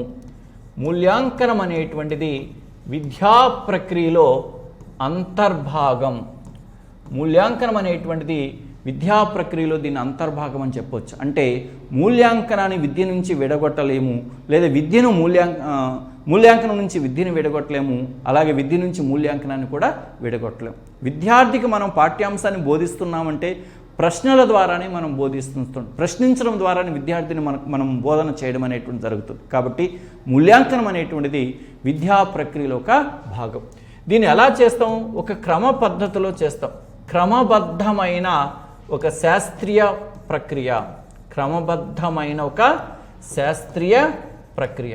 మూల్యాంకనం అనేటువంటిది క్రమబద్ధమైనటువంటి ఒక శాస్త్రీయ ప్రక్రియగా దీన్ని మనము చెప్పుకోవచ్చు. క్రమ పద్ధతిలో దీన్ని నిర్వహించడం అనేటువంటిది జరుగుతుంది. అలాగే ఇది ఒక అవిచ్ఛిన్న లేదా అవిరల నిరంతర ప్రక్రియ, కంటిన్యూస్ ప్రాసెస్ అన్నమాట. నిరంతర ప్రక్రియ. మూల్యాంకనాన్ని ఒక అవిచ్ఛిన్న లేదా అవిరల నిరంతర ప్రక్రియ అని చెప్పిన వ్యక్తి ఎవరంటే Kothari commission. Kothari commission very very important అమ్మ. మూల్యాంకనాన్ని ఒక అవిచ్ఛిన్న లేదా అవిరల నిరంతర ప్రక్రియ, continuous process. Evolution is a continuous process. చాలా చాలా ఇంపార్టెంట్ అమ్మ. మూల్యాంకనాన్ని ఒక అవిచ్ఛిన్న లేదా అవిరల నిరంతర ప్రక్రియని చెప్పిన వ్యక్తి ఎవరంటే కొఠారి అని చెప్పేసి చెప్తాం. కాబట్టి కొఠారి కమిషన్ ప్రకారం మూల్యాంకనం అనేటువంటిది ఒక అవిచ్ఛిన్న లేదా అవిరల నిరంతర ప్రక్రియ. మరి ఇక్కడ చూడండి, మూల్యాంకనము ఎందులో అంతర్భాగం అన్నాం? విద్యా ప్రక్రియలో అంతర్భాగంగా అని చెప్పేసి చెప్పాం. మరి మూల్యాంకనము విద్యా ప్రక్రియలో అంతర్భాగం అన్నప్పుడు ఈ విద్యా ప్రక్రియలో అంతర్భాగం పరంగా బిఎస్ బ్లూమ్ మరియు అతని అనుచరులు విద్యా ప్రక్రియలో 3 అంశాలను వెరీ వెరీ ఇంపార్టెంట్ అమ్మ. 3 అంశాలను పేర్కొన్నారమ్మ. బెంజమిన్ ఎస్ బ్లూమ్ మరియు అతని అనుచరులు విద్యా ప్రక్రియలో 3 అంశాలను పేర్కొన్నాడు. ఆ 3 అంశాలు ఏమిటంటే, ఒకటి లక్ష్యాలు, మరొకటి అభ్యసన అనుభవాలు, మరొకటి మూల్యాంకనం. లక్ష్యాలు, అభ్యసన అనుభవాలు, అలాగే మూల్యాంకనం. ఈ 3 అంశాల మధ్య పరస్పర సంబంధం ఉంటుందనేటువంటి విధానంలో ఈ యొక్క లక్ష్యాలు, అభ్యసన అనుభవాలు, మూల్యాంకనం అనేటువంటి 3 విధానాలను పరస్పర సంబంధాన్ని కలిగి ఉంటాయనే విధానంలో విద్యా ప్రక్రియలో 3 అంశాలను గుర్తించారు. చాలా సందర్భాల్లో ప్రీవియస్గా జరిగినటువంటి ఎగ్జామ్స్లో బిఎస్ బ్లూమ్ అతని అనుచరులు విద్యా ప్రక్రియలో సూచించిన 3 అంశాలలో లేనిది, లేదా విద్యా ప్రక్రియలో ఉన్నటువంటి 3 అంశాలు ఏమిటి అనే దాని మీద చాలా సందర్భాల్లో ప్రశ్నలు అడగడం అనేటువంటిది జరిగింది. అందులో ఒకటి లక్ష్యాలు, రెండోది అభ్యసన అనుభవాలు, మూడవది వచ్చేసి మూల్యాంకనము. అంటే ఒక విద్యార్థికి ఎందుకు బోధించాలి అనే దానికి సమాధానమే విద్యా లక్ష్యాలు. అంటే ఒక విద్యార్థి ఏమి సాధించాలి అనే దానికి సమాధానం లక్ష్యాలు. ఎలా సాధించాలనేటువంటి దానికి సమాధానం అభ్యసన అనుభవాలు. ఎలా సాధించాలనేటువంటి దానికి సమాధానం అభ్యసన అనుభవాల ద్వారా. మరి నిర్దేశించిన లక్ష్యాలు ఏ మేరకు సాధించబడినాయి, ఆ లక్ష్యాల సాధన కొరకు ప్రవేశపెట్టబడిన అభ్యసన అనుభవాలు ఎంత మేరకు సఫలీకృతమైనవి అని తెలుసుకోవడానికి నిర్దేశించినటువంటి ప్రక్రియ మూల్యాంకనము. కాబట్టి ఇక్కడ లక్ష్యాలు, అభ్యసన అనుభవాలు, మూల్యాంకనం, ఈ మూడు కూడా పరస్పర సంబంధాన్ని కలిగి ఉన్నాయి.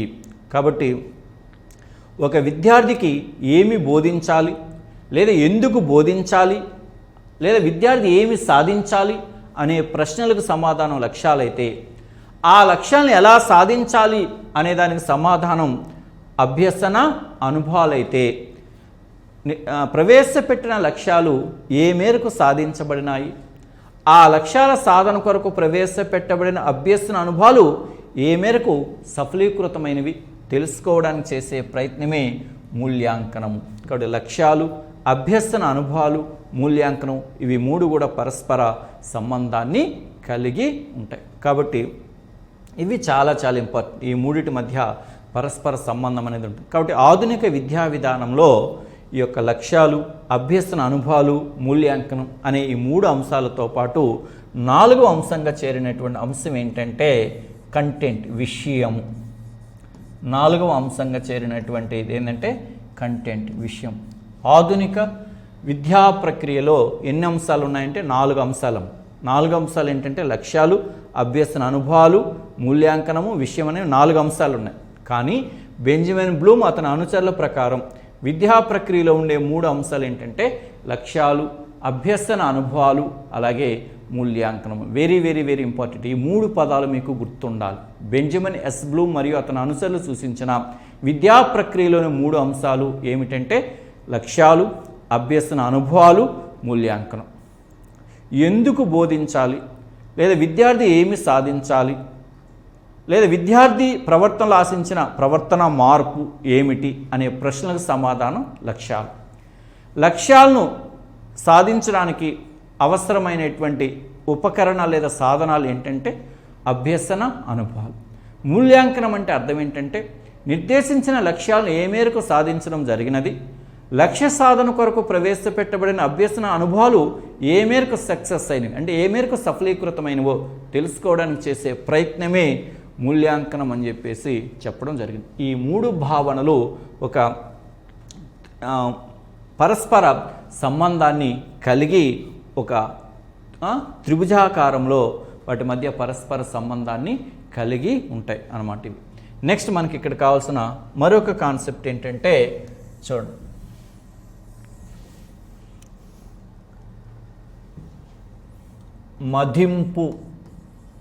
మదింపు లేదా అంచనా లేదా పరిగణన. మదింపు లేదా అంచనా లేదా పరిగణన. మనకు నిరంతర సమగ్ర మూల్యాంకనం CC లేక మునుపు మన పాఠ్యపుస్తకాలలో BED కానీ DED మెథడాలజీ పాఠ్యపుస్తకాలు ఎక్కడ కూడా మనకు మదింపు, అంచనా, పరిగణన అనే పదం లేదు. ముఖ్యంగా NCF 2005కు ముందు ఇవి లేవు. NCF 2005 నివేదికలో పొందుపరిచిన కొత్త భావనే మదింపు లేదా అంచనా లేదా పరిగణన. దీని ఇంగ్లీష్లో మనం ఏమంటున్నాం, అసెస్మెంట్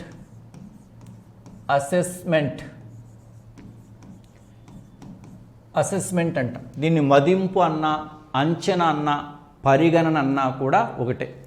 ఈ యొక్క అసెస్మెంట్ అనేటువంటి ఆంగ్ల పదము అసైడర్ అనే ఒక లాటిన్ పదము నుండి తీసుకోవడం అనేటువంటిది జరిగింది. అసెస్మెంట్ అనేటువంటి ఆంగ్ల పదము అసైడర్ అనేటువంటి ఒక లాటిన్ పదము నుండి తీసుకోవడం జరిగింది. లాటిన్ భాషలో అసైడర్ అంటే అర్థం ఏంటంటే to sit beside, to sit beside. మదింపును ఆంగ్లంలో అసెస్మెంట్ అంటారు.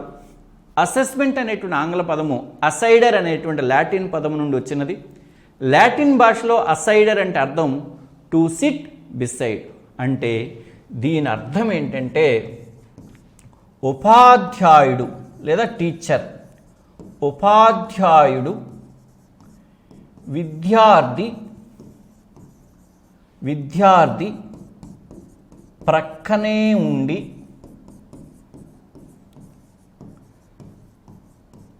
అభ్యసనలోని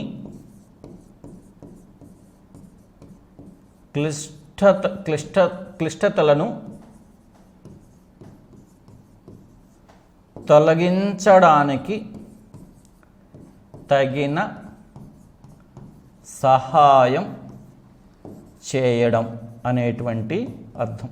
అంటే ఉపాధ్యాయుడు విద్యార్థి పక్కనే ఉండి అభ్యసనలు ఎదురయ్యే సమస్యలను గుర్తించి లేదా ఇబ్బందులను గుర్తించి దానికి అవసరమైనటువంటి సహాయ సహకారాలు అందజేస్తూ ఆ అభ్యసనం సక్రమంగా జరిగేటట్లు చేయడానికి ఉపాధ్యాయుడు తోడ్పాటును అందిస్తాడు. దాన్ని మనం మదింపు లేదా అంచనా లేదా పరిగణనం అని చెప్పేసి అంటారు. కాబట్టి ఇక్కడ మదింపు లేదా అంచనా లేదా పరిగణన అనేటువంటిది బోధనాభ్యసన ప్రక్రియలో ఒక అంతర్భాగంగా చెప్పవచ్చు. బోధనాభ్యసన ప్రక్రియలో ఒక అంతర్భాగంగా దీన్ని మనము చెప్పవచ్చు. మరి మదింపు లేదా అంచనా లేదా పరిగణన అనేటువంటి భావనను మనం ఎలా డిఫైన్ చేయొచ్చు అంటే చూడండి, వివిధ ప్రక్రియలు లేదా ఉపకరణాల సహాయముతో విద్యార్థి గురించి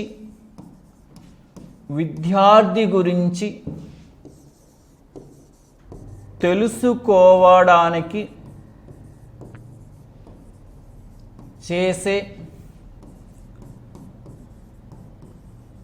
ప్రయత్నం ఏమంటారంటే మదింపు లేదా అంచనా అంటారు. వివిధ ప్రక్రియలు లేదా ఉపకరణాలను ఉపయోగించి ఉపకరణాల సహాయంతో విద్యార్థి గురించి తెలుసుకోవడానికి చేసే ఒక ప్రయత్నాన్ని ఏమంటారు అంటే మదింపు లేదా అంచనా అంటాం. అంటే మనము తరగతి గదిలోకి వెళ్ళినప్పటి నుంచి తరగతి గది నుంచి వదిలి బయటకు వచ్చేంత వరకు లేదా ఒక విద్యా సంవత్సరం ప్రారంభమైనప్పటి నుంచి ఆ విద్యా సంవత్సరం ముగిసేంత వరకు కూడా ఆ విద్యార్థి గురించి తెలుసుకోవడానికి మనము నిరంతరము ప్రయత్నము చేస్తూనే ఉంటాం. ఆ విద్యార్థిని మనం గమనిస్తూనే ఉంటాం. మరి ఆ విద్యార్థిని గురించి తెలుసుకోవడానికి మనం అనేక రకాలైనటువంటి సాధనాలను ఉపయోగిస్తాం. మౌఖిక పరీక్షలను ఉపయోగిస్తాం, రాత పరీక్షలను ఉపయోగిస్తాం, ప్రాజెక్టు పనులు ఇస్తాము, క్షేత్ర పర్యటనలకు తీసుకెళ్తాం, విహారయాత్రలకు తీసుకెళ్తాం, ల్యాబ్కు తీసుకెళ్తాం, అలాగే ఆటలు ఆడిస్తుంటాం, ఇలా రకరకాల డిబేట్లు నిర్వహిస్తుంటాం. ఇలా సందర్భం వచ్చినప్పుడల్లా సరే విద్యార్థిని నిరంతరం గమనిస్తూ ఆ విద్యార్థి గురించి తెలుసుకోవడానికి చేసే ఒక ప్రక్రియే మదింపు అని చెప్పేసి చెప్పొచ్చు. కాబట్టి వివిధ ప్రక్రియలు లేదా ఉపకరణాల సహాయముతో లేదా సాధనాలు అనేటువంటి పదాన్నైనా సరే మీరు ఉపయోగించుకోవచ్చు. ఒక విద్యార్థి గురించి తెలుసుకోవడానికి నువ్వు ఎన్ని ప్రయత్నాలు అయితే చేస్తావో ఆ ప్రయత్నాల సమూహారమే మదింపు లేదా అంచనా లేదా పరిగణనం అని చెప్పేసి అంటాం. కాబట్టి ఇక్కడ వివిధ ప్రక్రియలు లేదా ఉపకరణాలు లేదా సాధనాలను ఉపయోగించి లేదా వాటి సహాయంతో ఒక విద్యార్థి గురించి నువ్వు తెలుసుకోవడానికి చేసే ప్రయత్నాన్ని ఏమంటారంటే మదింపు అని చెప్పేసి అంటారు. ఏమంటారు? మదింపు అని చెప్పేసి అంటారు. కాబట్టి మదింపు అనేటువంటిది పరిమాణాత్మకము, మూల్యాంకన మాదిరిగాని ఇది పరిమాణాత్మకము మరియు గుణాత్మకము. పరిమాణాత్మకము మరియు గుణాత్మకము. మదింపులో పరిమాణాత్మక అంశాలు ఉంటాయి, అలాగే గుణాత్మక అంశాలు కూడా ఉంటాయి. మాపనం కేవలం పరిమాణాత్మకమైనదే, కానీ మూల్యాంకనం లాగా మదింపు కూడా పరిమాణాత్మకము మరియు గుణాత్మకము. కానీ ఒకే ఆప్షన్లో పరిమాణాత్మకము మరియు గుణాత్మకం విడివిడిగా ఇస్తే మాత్రం మీరు గుణాత్మకం అనేటువంటి దానికే ఆన్సర్ చేయండి. ఈ రెండూ లేకుండా విడివిడిగా ఒక ఆప్షన్లో మదింపు అనేదని ఒక ఆప్షన్లో పరిమాణాత్మకం ఇచ్చి మరొక ఆప్షన్లో గుణాత్మకం ఇచ్చి మిగతా రెండు పదాలు వేరువేరుగా ఏదైనా ఇచ్చినట్లయితే అప్పుడు మీ ఆప్షన్ ఏమవుతుందంటే గుణాత్మకం అని చెప్పేసి అనవచ్చు. మరి ఇక్కడ మదింపుకి మూల్యాంకనానికి ఉన్న ఒక ముఖ్యమైన తేడా ఏంటంటే మదింపు అనేది ఒక ప్రక్రియ, ప్రాసెస్. మదింపు అనేది ఒక ప్రక్రియ గురించి మాట్లాడితే మూల్యాంకనం అనేది ఒక ఫలితాన్ని గురించి మాట్లాడుతుంది, ఒక ఫలితం గురించి మాట్లాడుతుంది. ఈ రెండు పదాలు కూడా చాలా చాలా ఇంపార్టెంట్ అమ్మ. మదింపు అనేది ఒక ప్రక్రియ గురించి మాట్లాడితే మూల్యాంకనం అనేది దేని గురించి మాట్లాడుతుందంటే ఫలితాన్ని గురించి మాట్లాడుతుంది. ఇప్పుడు మీరు మా దగ్గరికి మీరు కోచింగ్ వచ్చారు. ఈ కోచింగ్ వచ్చినప్పుడు మరి మీకు నిరంతరం బోధన చేస్తూ రకరకాల పరీక్షలు పెడుతూ వీటన్నిటి ద్వారా మీ యొక్క విద్యా సాధన ఏ స్థాయిలో ఉందో మేము ఒక ప్రాథమిక అంచనాకు వస్తాం. ఇదంతా కూడా మదింపు. ఇది జస్ట్ ఒక ప్రాసెస్. మదింపు ఎంత బాగా ఉంటే ఫలితం అంత బాగా ఉంటుంది. మీరు ఫైనల్ ఎగ్జామ్ రాసి వచ్చినప్పుడు రిజల్ట్ వస్తుంది, అది మీకు జాబ్ వస్తుందా రాదనేటువంటిది. అది మూల్యాంకనం. అంటే ఫలితం బాగుండడం కోసం మనం చేసే పనులు లేదా ప్రయత్నాలు అన్నీ కూడా ఏమవుతుందంటే మదింపు అవుతుంది. కాబట్టి మదింపు అనేది ఒక ప్రక్రియ అయితే మూల్యాంకనం అనేటువంటిది ఫలితం. కాబట్టి ప్రక్రియ అనేది కాబట్టి మదింపు ఒక నిరంతర ప్రక్రియ, ఒక నిరంతర ప్రక్రియ. మదింపు దేనికి సంబంధించిందంటే ఒక నిరంతర ప్రక్రియ. మూల్యాంకనం అనేది జస్ట్ ఒక టర్మ్ లేదా ఒక కోర్స్ ముగిసిన తర్వాత నిర్వహించేదే మూల్యాంకనం. కాబట్టి మదింపు ఒక ప్రక్రియకు సంబంధించింది అయితే మూల్యాంకనం అనేది ఫలితానికి సంబంధించింది. ఒక టర్మ్ ముగిసిన తర్వాత లేదా ఒక సెమిస్టర్ ముగిసిన తర్వాత లేదా ఒక కోర్సు ముగిసిన తర్వాత నిర్వహించేదే ఏమవుతుంది? మూల్యాంకనం అవుతుంది. చాలా చాలా ఇంపార్టెంట్ అమ్మ. మదింపు ప్రక్రియకు సంబంధించినదైతే మూల్యాంకనం ఫలితానికి సంబంధించింది. ప్రక్రియ బాగుంటే ఫలితం బాగుంటుంది. మీరు మంచిగా హార్డ్ వర్క్ చేస్తే, మంచిగా చదువుకున్నట్లయితే, రకరకాల వనరులను మీరు ఉపయోగించుకున్నట్లయితే ఫలితాలు బాగుంటాయి. మీరు ఈ యొక్క వనరులను ఉపయోగించుకోవడానికి సంబంధించిందే మదింపు. ఇక్కడ మదింపు ప్రక్రియకు సంబంధించింది అయితే మూల్యాంకనం అనేటువంటిది ఫలితానికి సంబంధించినది. ఇది మదింపు అన్న, అంచనన్న, పరిగణన అన్న వీటి యొక్క భావన ఒకటే. నెక్స్ట్ వన్,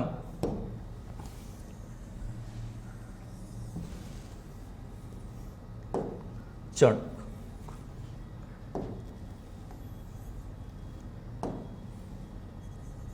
మదింపు రకాలు. చూడండి, ఈ మదింపులో చాలా రకాలు ఉన్నాయి. కానీ ప్రధానంగా మీ మెథడాలజీ పుస్తకాలు ఎక్కువగా ఇచ్చినటువంటి భావనలు ఏంటంటే ఒక 3 రకాల గురించి ఇవ్వడం అనేటువంటిది జరిగింది. ఒకటి ఏంటంటే ఉపాధ్యాయ మదింపు, మరొకటి స్వీయ మదింపు, మరొకటి జట్టు మదింపు. జస్ట్ ఈ 3 భావనల గురించి తెలుసుకోవడానికి ప్రయత్నం చేయండి. Teacher assessment, self assessment, peer assessment, ఉపాధ్యాయ మదింపు, స్వీయ మదింపు, జట్టు మదింపు. ఈ ఉపాధ్యాయ మదింపుని ఏమంటారంటే సంప్రదాయ మదింపు అంటారు. సంప్రదాయ మదింపు అని చెప్పేసి కూడా అంటారు. అంటే ఉపాధ్యాయ మదింపు అంటే అర్థం ఏంటంటే ఒక విద్యార్థి యొక్క సాధనను లేదా ఒక విద్యార్థి యొక్క ప్రవర్తనను లేదా ఒక విద్యార్థి యొక్క స్వభావాన్ని ఉపాధ్యాయుడు అంచనా వేయడాన్నే ఉపాధ్యాయ మదింపు అంటారు. మనకు అర్థమయ్యే రీతిలో చెప్పాలంటే ఒక విద్యార్థి రాసినటువంటి ప్రశ్నాపత్రాన్ని ఉపాధ్యాయుడు గణన చేయడాన్ని ఏమంటారంటే ఉపాధ్యాయ మదింపు అంటారు. పరీక్షల పరంగా మనం మాట్లాడుకుంటే దీన్ని ఎలా మాట్లాడుకోవచ్చు అంటే విద్యార్థులు వ్రాసిన పరీక్షలను టీచర్ గణన చేయడం. విద్యార్థులు రాసినటువంటి ప్రశ్నాపత్రాలను అంటే ఆ పరీక్షలను టీచర్ గణన చేయడాన్ని ఏమంటారంటే ఉపాధ్యాయ మదింపు అంటారు. ఇది సాంప్రదాయబద్ధంగా ఉండేది. విద్యార్థులు పరీక్ష రాస్తే వాటిని ఉపాధ్యాయుడు గణన చేస్తాడు. స్వీయ మదింపు అంటే అర్థం ఏంటంటే టీచర్ సూచనల అనుగుణంగా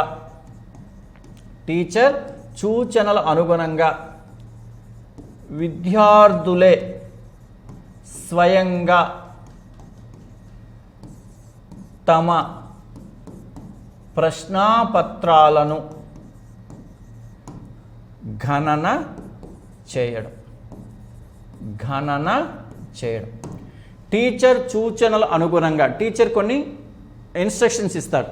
ఆ ఇన్స్ట్రక్షన్స్ ఇచ్చినప్పుడు విద్యార్థులే స్వయంగా తమ ప్రశ్నాపత్రాలను గణన చేయడాన్ని ఏమంటారంటే స్వీయ మదింపు అని చెప్పేసి అంటారు. చూడండి, కోచింగ్ సెంటర్లో కూడా మీకు ఏదైనా మేము ఒక ఎగ్జామ్ నిర్వహించినప్పుడు ఆ ఎగ్జామ్ నిర్వహించిన తర్వాత మేము కీ చెప్తూ ఉంటే డైలీ టెస్ట్లో మేము కీ చెప్తుంటే ఎవరి క్వశ్చన్ పేపర్ని వాళ్ళు గణన చేసుకోవడం అనేటువంటి జరుగుతుంది. దాన్ని స్వీయ మదింపు అంటారు.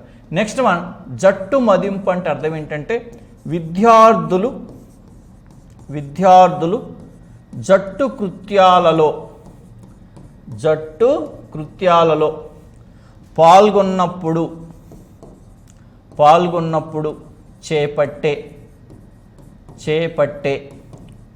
మదింపే జట్టు మదింపం. విద్యార్థులు జట్టు కృత్యాలలో పాల్గొన్నప్పుడు చేపట్టే మదింపుని ఏమంటారంటే జట్టు మదింపు అని చెప్పేసి చెప్తాం. ఇక మరొకటి కూడా ఉంది, పీర్ గ్రూప్ అసెస్మెంట్, సమవయస్కుల మదింపు,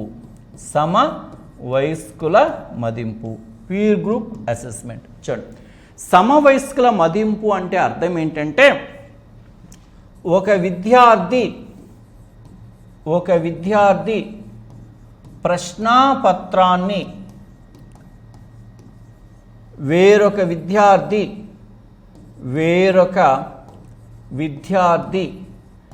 గణన చేయడం. ఒక విద్యార్థి ప్రశ్నాపత్రాన్ని వేరొక విద్యార్థి గణన చేయడాన్ని సమవయస్కుల మదింపు అంటారు. చూడండి, ఒక్కోసారి మేము ఏం చేస్తాం, మీకు గ్రాండ్ టెస్ట్ నిర్వహిస్తాం కోచింగ్ సెంటర్. గ్రాండ్ టెస్ట్ నిర్వహించిన తర్వాత ఏం చేస్తాం, క్వశ్చన్ అంటే ఆ యొక్క ఓఎంఆర్ షీట్ని ఎక్స్చేంజ్ చేస్తాం. ఏది బీకి, బీది సికి, సిది డీకి అలా ఎక్స్చేంజ్ చేస్తాం.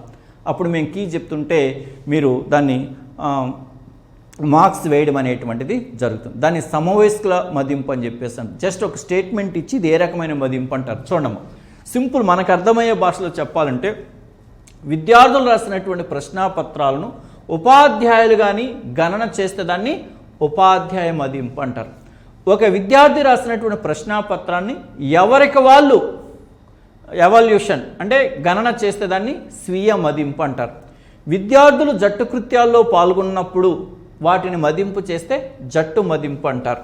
సమవయస్కుల మదింపు అంటే అర్థం ఏంటంటే పీర్ గ్రూప్ అసెస్మెంట్ అంటే అర్థం ఏంటంటే ఒక విద్యార్థి ప్రశ్నాపత్రాన్ని వేరొక విద్యార్థి మదింపు చేయడాన్ని ఏమంటారంటే సమవయస్కుల మదింపు అంటారు.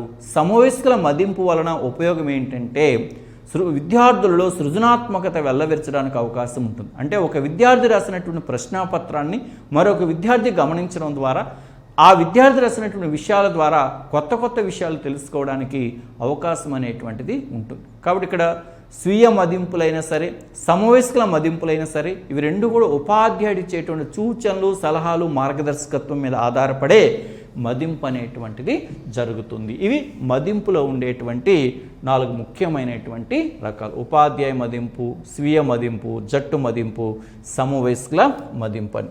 నెక్స్ట్ వన్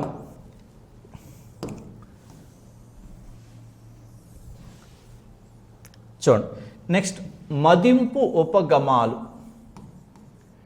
మదింపు ఉపగమాలు చూడండి. మదింపు ఉపగమాలు అంటే ఇందులో ఒక 3 ఉపగమాలు ఉన్నాయి. ఈ ఉపగమాలు ఎన్ని రకాలంటే 3 రకాలము.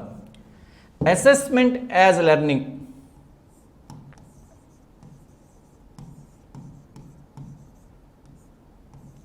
అభ్యసనం ద్వారా మదింపు. Assessment as learning. అలాగే అభ్యసనం కొరకు మదింపు, అభ్యసనం కొరకు మదింపు. Assessment for learning. అలాగే అసెస్మెంట్ ఆఫ్ లెర్నింగ్, అభ్యసనం యొక్క మదింపు, అభ్యసన యొక్క మదింపు.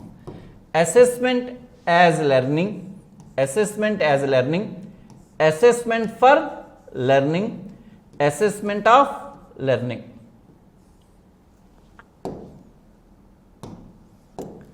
Assessment as learning, assessment for learning, assessment of learning.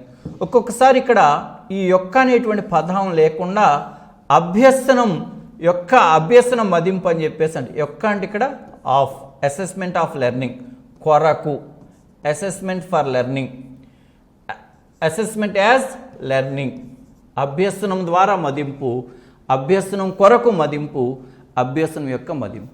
ఎక్కువగా మీకు పుస్తకాల్లో ఇవి రెండూ కనపడుతుంటాయి.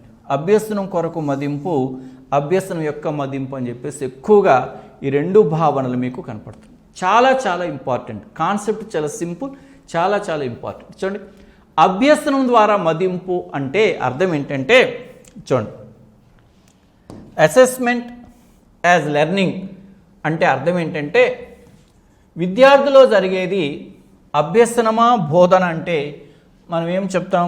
విద్యార్థులు జరిగేది బోధన కాదు, జరిగేది అభ్యసనము జరుగుతుంది. బోధన అనేది ఉపాధ్యాయుడికి సంబంధించింది. కాబట్టి అభ్యసన ప్రక్రియ ద్వారా, అభ్యసన ప్రక్రియ ద్వారా, అభ్యసన ప్రక్రియ ద్వారా విద్యార్థి తనకు తాను స్వయంగా చేసుకునే మదింపే అభ్యసనం ద్వారా మదింపు. అభ్యసన ప్రక్రియ ద్వారా విద్యార్థి తనకు తాను స్వయంగా చేసుకునేటువంటి మదింపునే అభ్యసనం ద్వారా మదింపు చెప్పేశాను. అంటే నేర్చుకునే క్రమంలో విద్యార్థి స్వయంగా తన గురించి తాను తెలుసుకోవడానికి చేసే ప్రయత్నమే అభ్యసనం ద్వారా మదింపు. ఫర్ ఎగ్జాంపుల్, మీరు చదువుతూ ఉంటారు. ఈ చదివేటప్పుడు మధ్యలో పుస్తకాన్ని పక్కన పెట్టి మీరు గుర్తుకు తెచ్చుకోవడానికి ప్రయత్నం చేస్తారు. దాన్నే అలా మీరు గుర్తుకు తెచ్చుకోవడానికి ప్రయత్నం చేస్తున్నారంటే అర్థం ఏంటి? మీరు పరీక్షించుకుంటున్నారు. ఇలా మీరు చదువుకునేటప్పుడు మీరు గుర్తుకు చేసుకునే ప్రయత్నం ఏదైతే ఉంటుందో దాన్ని అభ్యసనం ద్వారా మదింపు అని చెప్పేసి అంటారు. అంటే నేర్చుకునే క్రమంలో అభ్యసన ప్రక్రియ ద్వారా విద్యార్థి తనకు తాను స్వయంగా చేసుకునేటువంటి మదింపునే అభ్యసనం ద్వారా మదింపు అంటారు. అంటే అభ్యసన ప్రక్రియ జరిగేటప్పుడు జరిగే మదింపునే అభ్యసనం ద్వారా మదింపు అంటారు. ఇది విద్యార్థి స్వయంగా తన గురించి తాను తెలుసుకోవడానికి. అంటే మీరు ఒక లెసన్ చదువుతూ ఉన్నారు. లెసన్ చదివేటప్పుడు మీకు తెలుస్తుంది, ఇందులో ఏ విషయం నాకు తెలుసు, ఏ విషయం నాకు తెలియదు అనేది మీకు మాత్రం తెలుస్తుంది. ఇలా ఒక విద్యార్థి అభ్యసన ప్రక్రియ జరిగేటప్పుడు తనకు తాను స్వయంగా తెలుసుకునేటువంటి మదింపునే అభ్యసనం ద్వారా మదింపు అంటారు. అంటే నేర్చుకునే క్రమంలో జరిగేటువంటి మదింపే అభ్యసనం ద్వారా మదింపు అని చెప్పేసి అంటారు. ఇక రెండు, అభ్యసనం కొరకు మదింపు కానీ అభ్యసనం యొక్క మదింపు కానీ, ఇవి రెండూ కూడా దేనికి సంబంధించినవి అంటే బోధనాభ్యసన ప్రక్రియకు సంబంధించింది. బోధనాభ్యసన ప్రక్రియకు సంబంధించినవి ఇవి రెండు కూడా. అభ్యసనం ద్వారా మదింపు అనేది కేవలం అభ్యసనకు సంబంధించింది అయితే, అభ్యసనం కొరకు మదింపు కానీ అభ్యసనం యొక్క మదింపు కానీ ఇవి రెండు బోధన అభ్యసన ప్రక్రియకు సంబంధించినవి, టీచింగ్ లెర్నింగ్ సంబంధించింది. అంటే ఒక బోధన అభ్యసన ప్రక్రియలో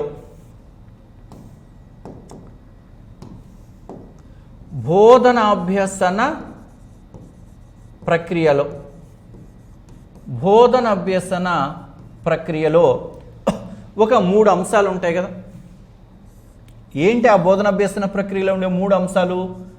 బోధన జరగడానికి ముందు, బోధన జరగడానికి ముందు, లేదా బోధన జరిగే సమయం, బోధన జరిగే సమయం, లేదా బోధన అనంతరం.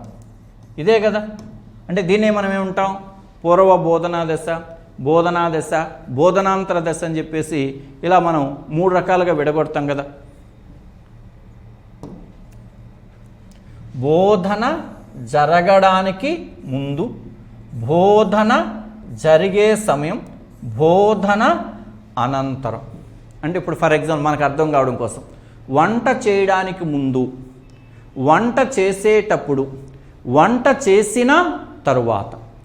ప్రతి పనికి కాలాల పరంగా 3 దశలు ఉంటాయి కదా. అలాగే ఇక్కడ బోధన జరగడానికి ముందు, బోధన జరిగేటప్పుడు, బోధన జరిగిన తరువాత.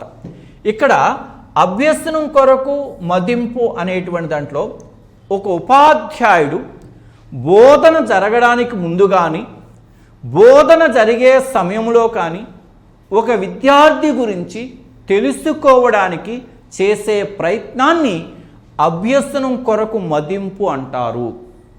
ఒక ఉపాధ్యాయుడు బోధన జరగడానికి ముందు కానీ, బోధన అభ్యసన ప్రక్రియ జరిగే సమయంలో కానీ ఒక విద్యార్థి గురించి తెలుసుకోవడానికి చేసే ప్రయత్నాన్ని ఏమంటారంటే అభ్యసనం కొరకు మదింపు అని చెప్పేసి అంటారు. సింపుల్గా చెప్పాలంటే అభ్యసన ప్రక్రియ జరిగేటప్పుడు లేదా బోధనాభ్యసన ప్రక్రియ జరిగేటప్పుడు చేపట్టే మదింపే అభ్యసనం కొరకు మదింపు.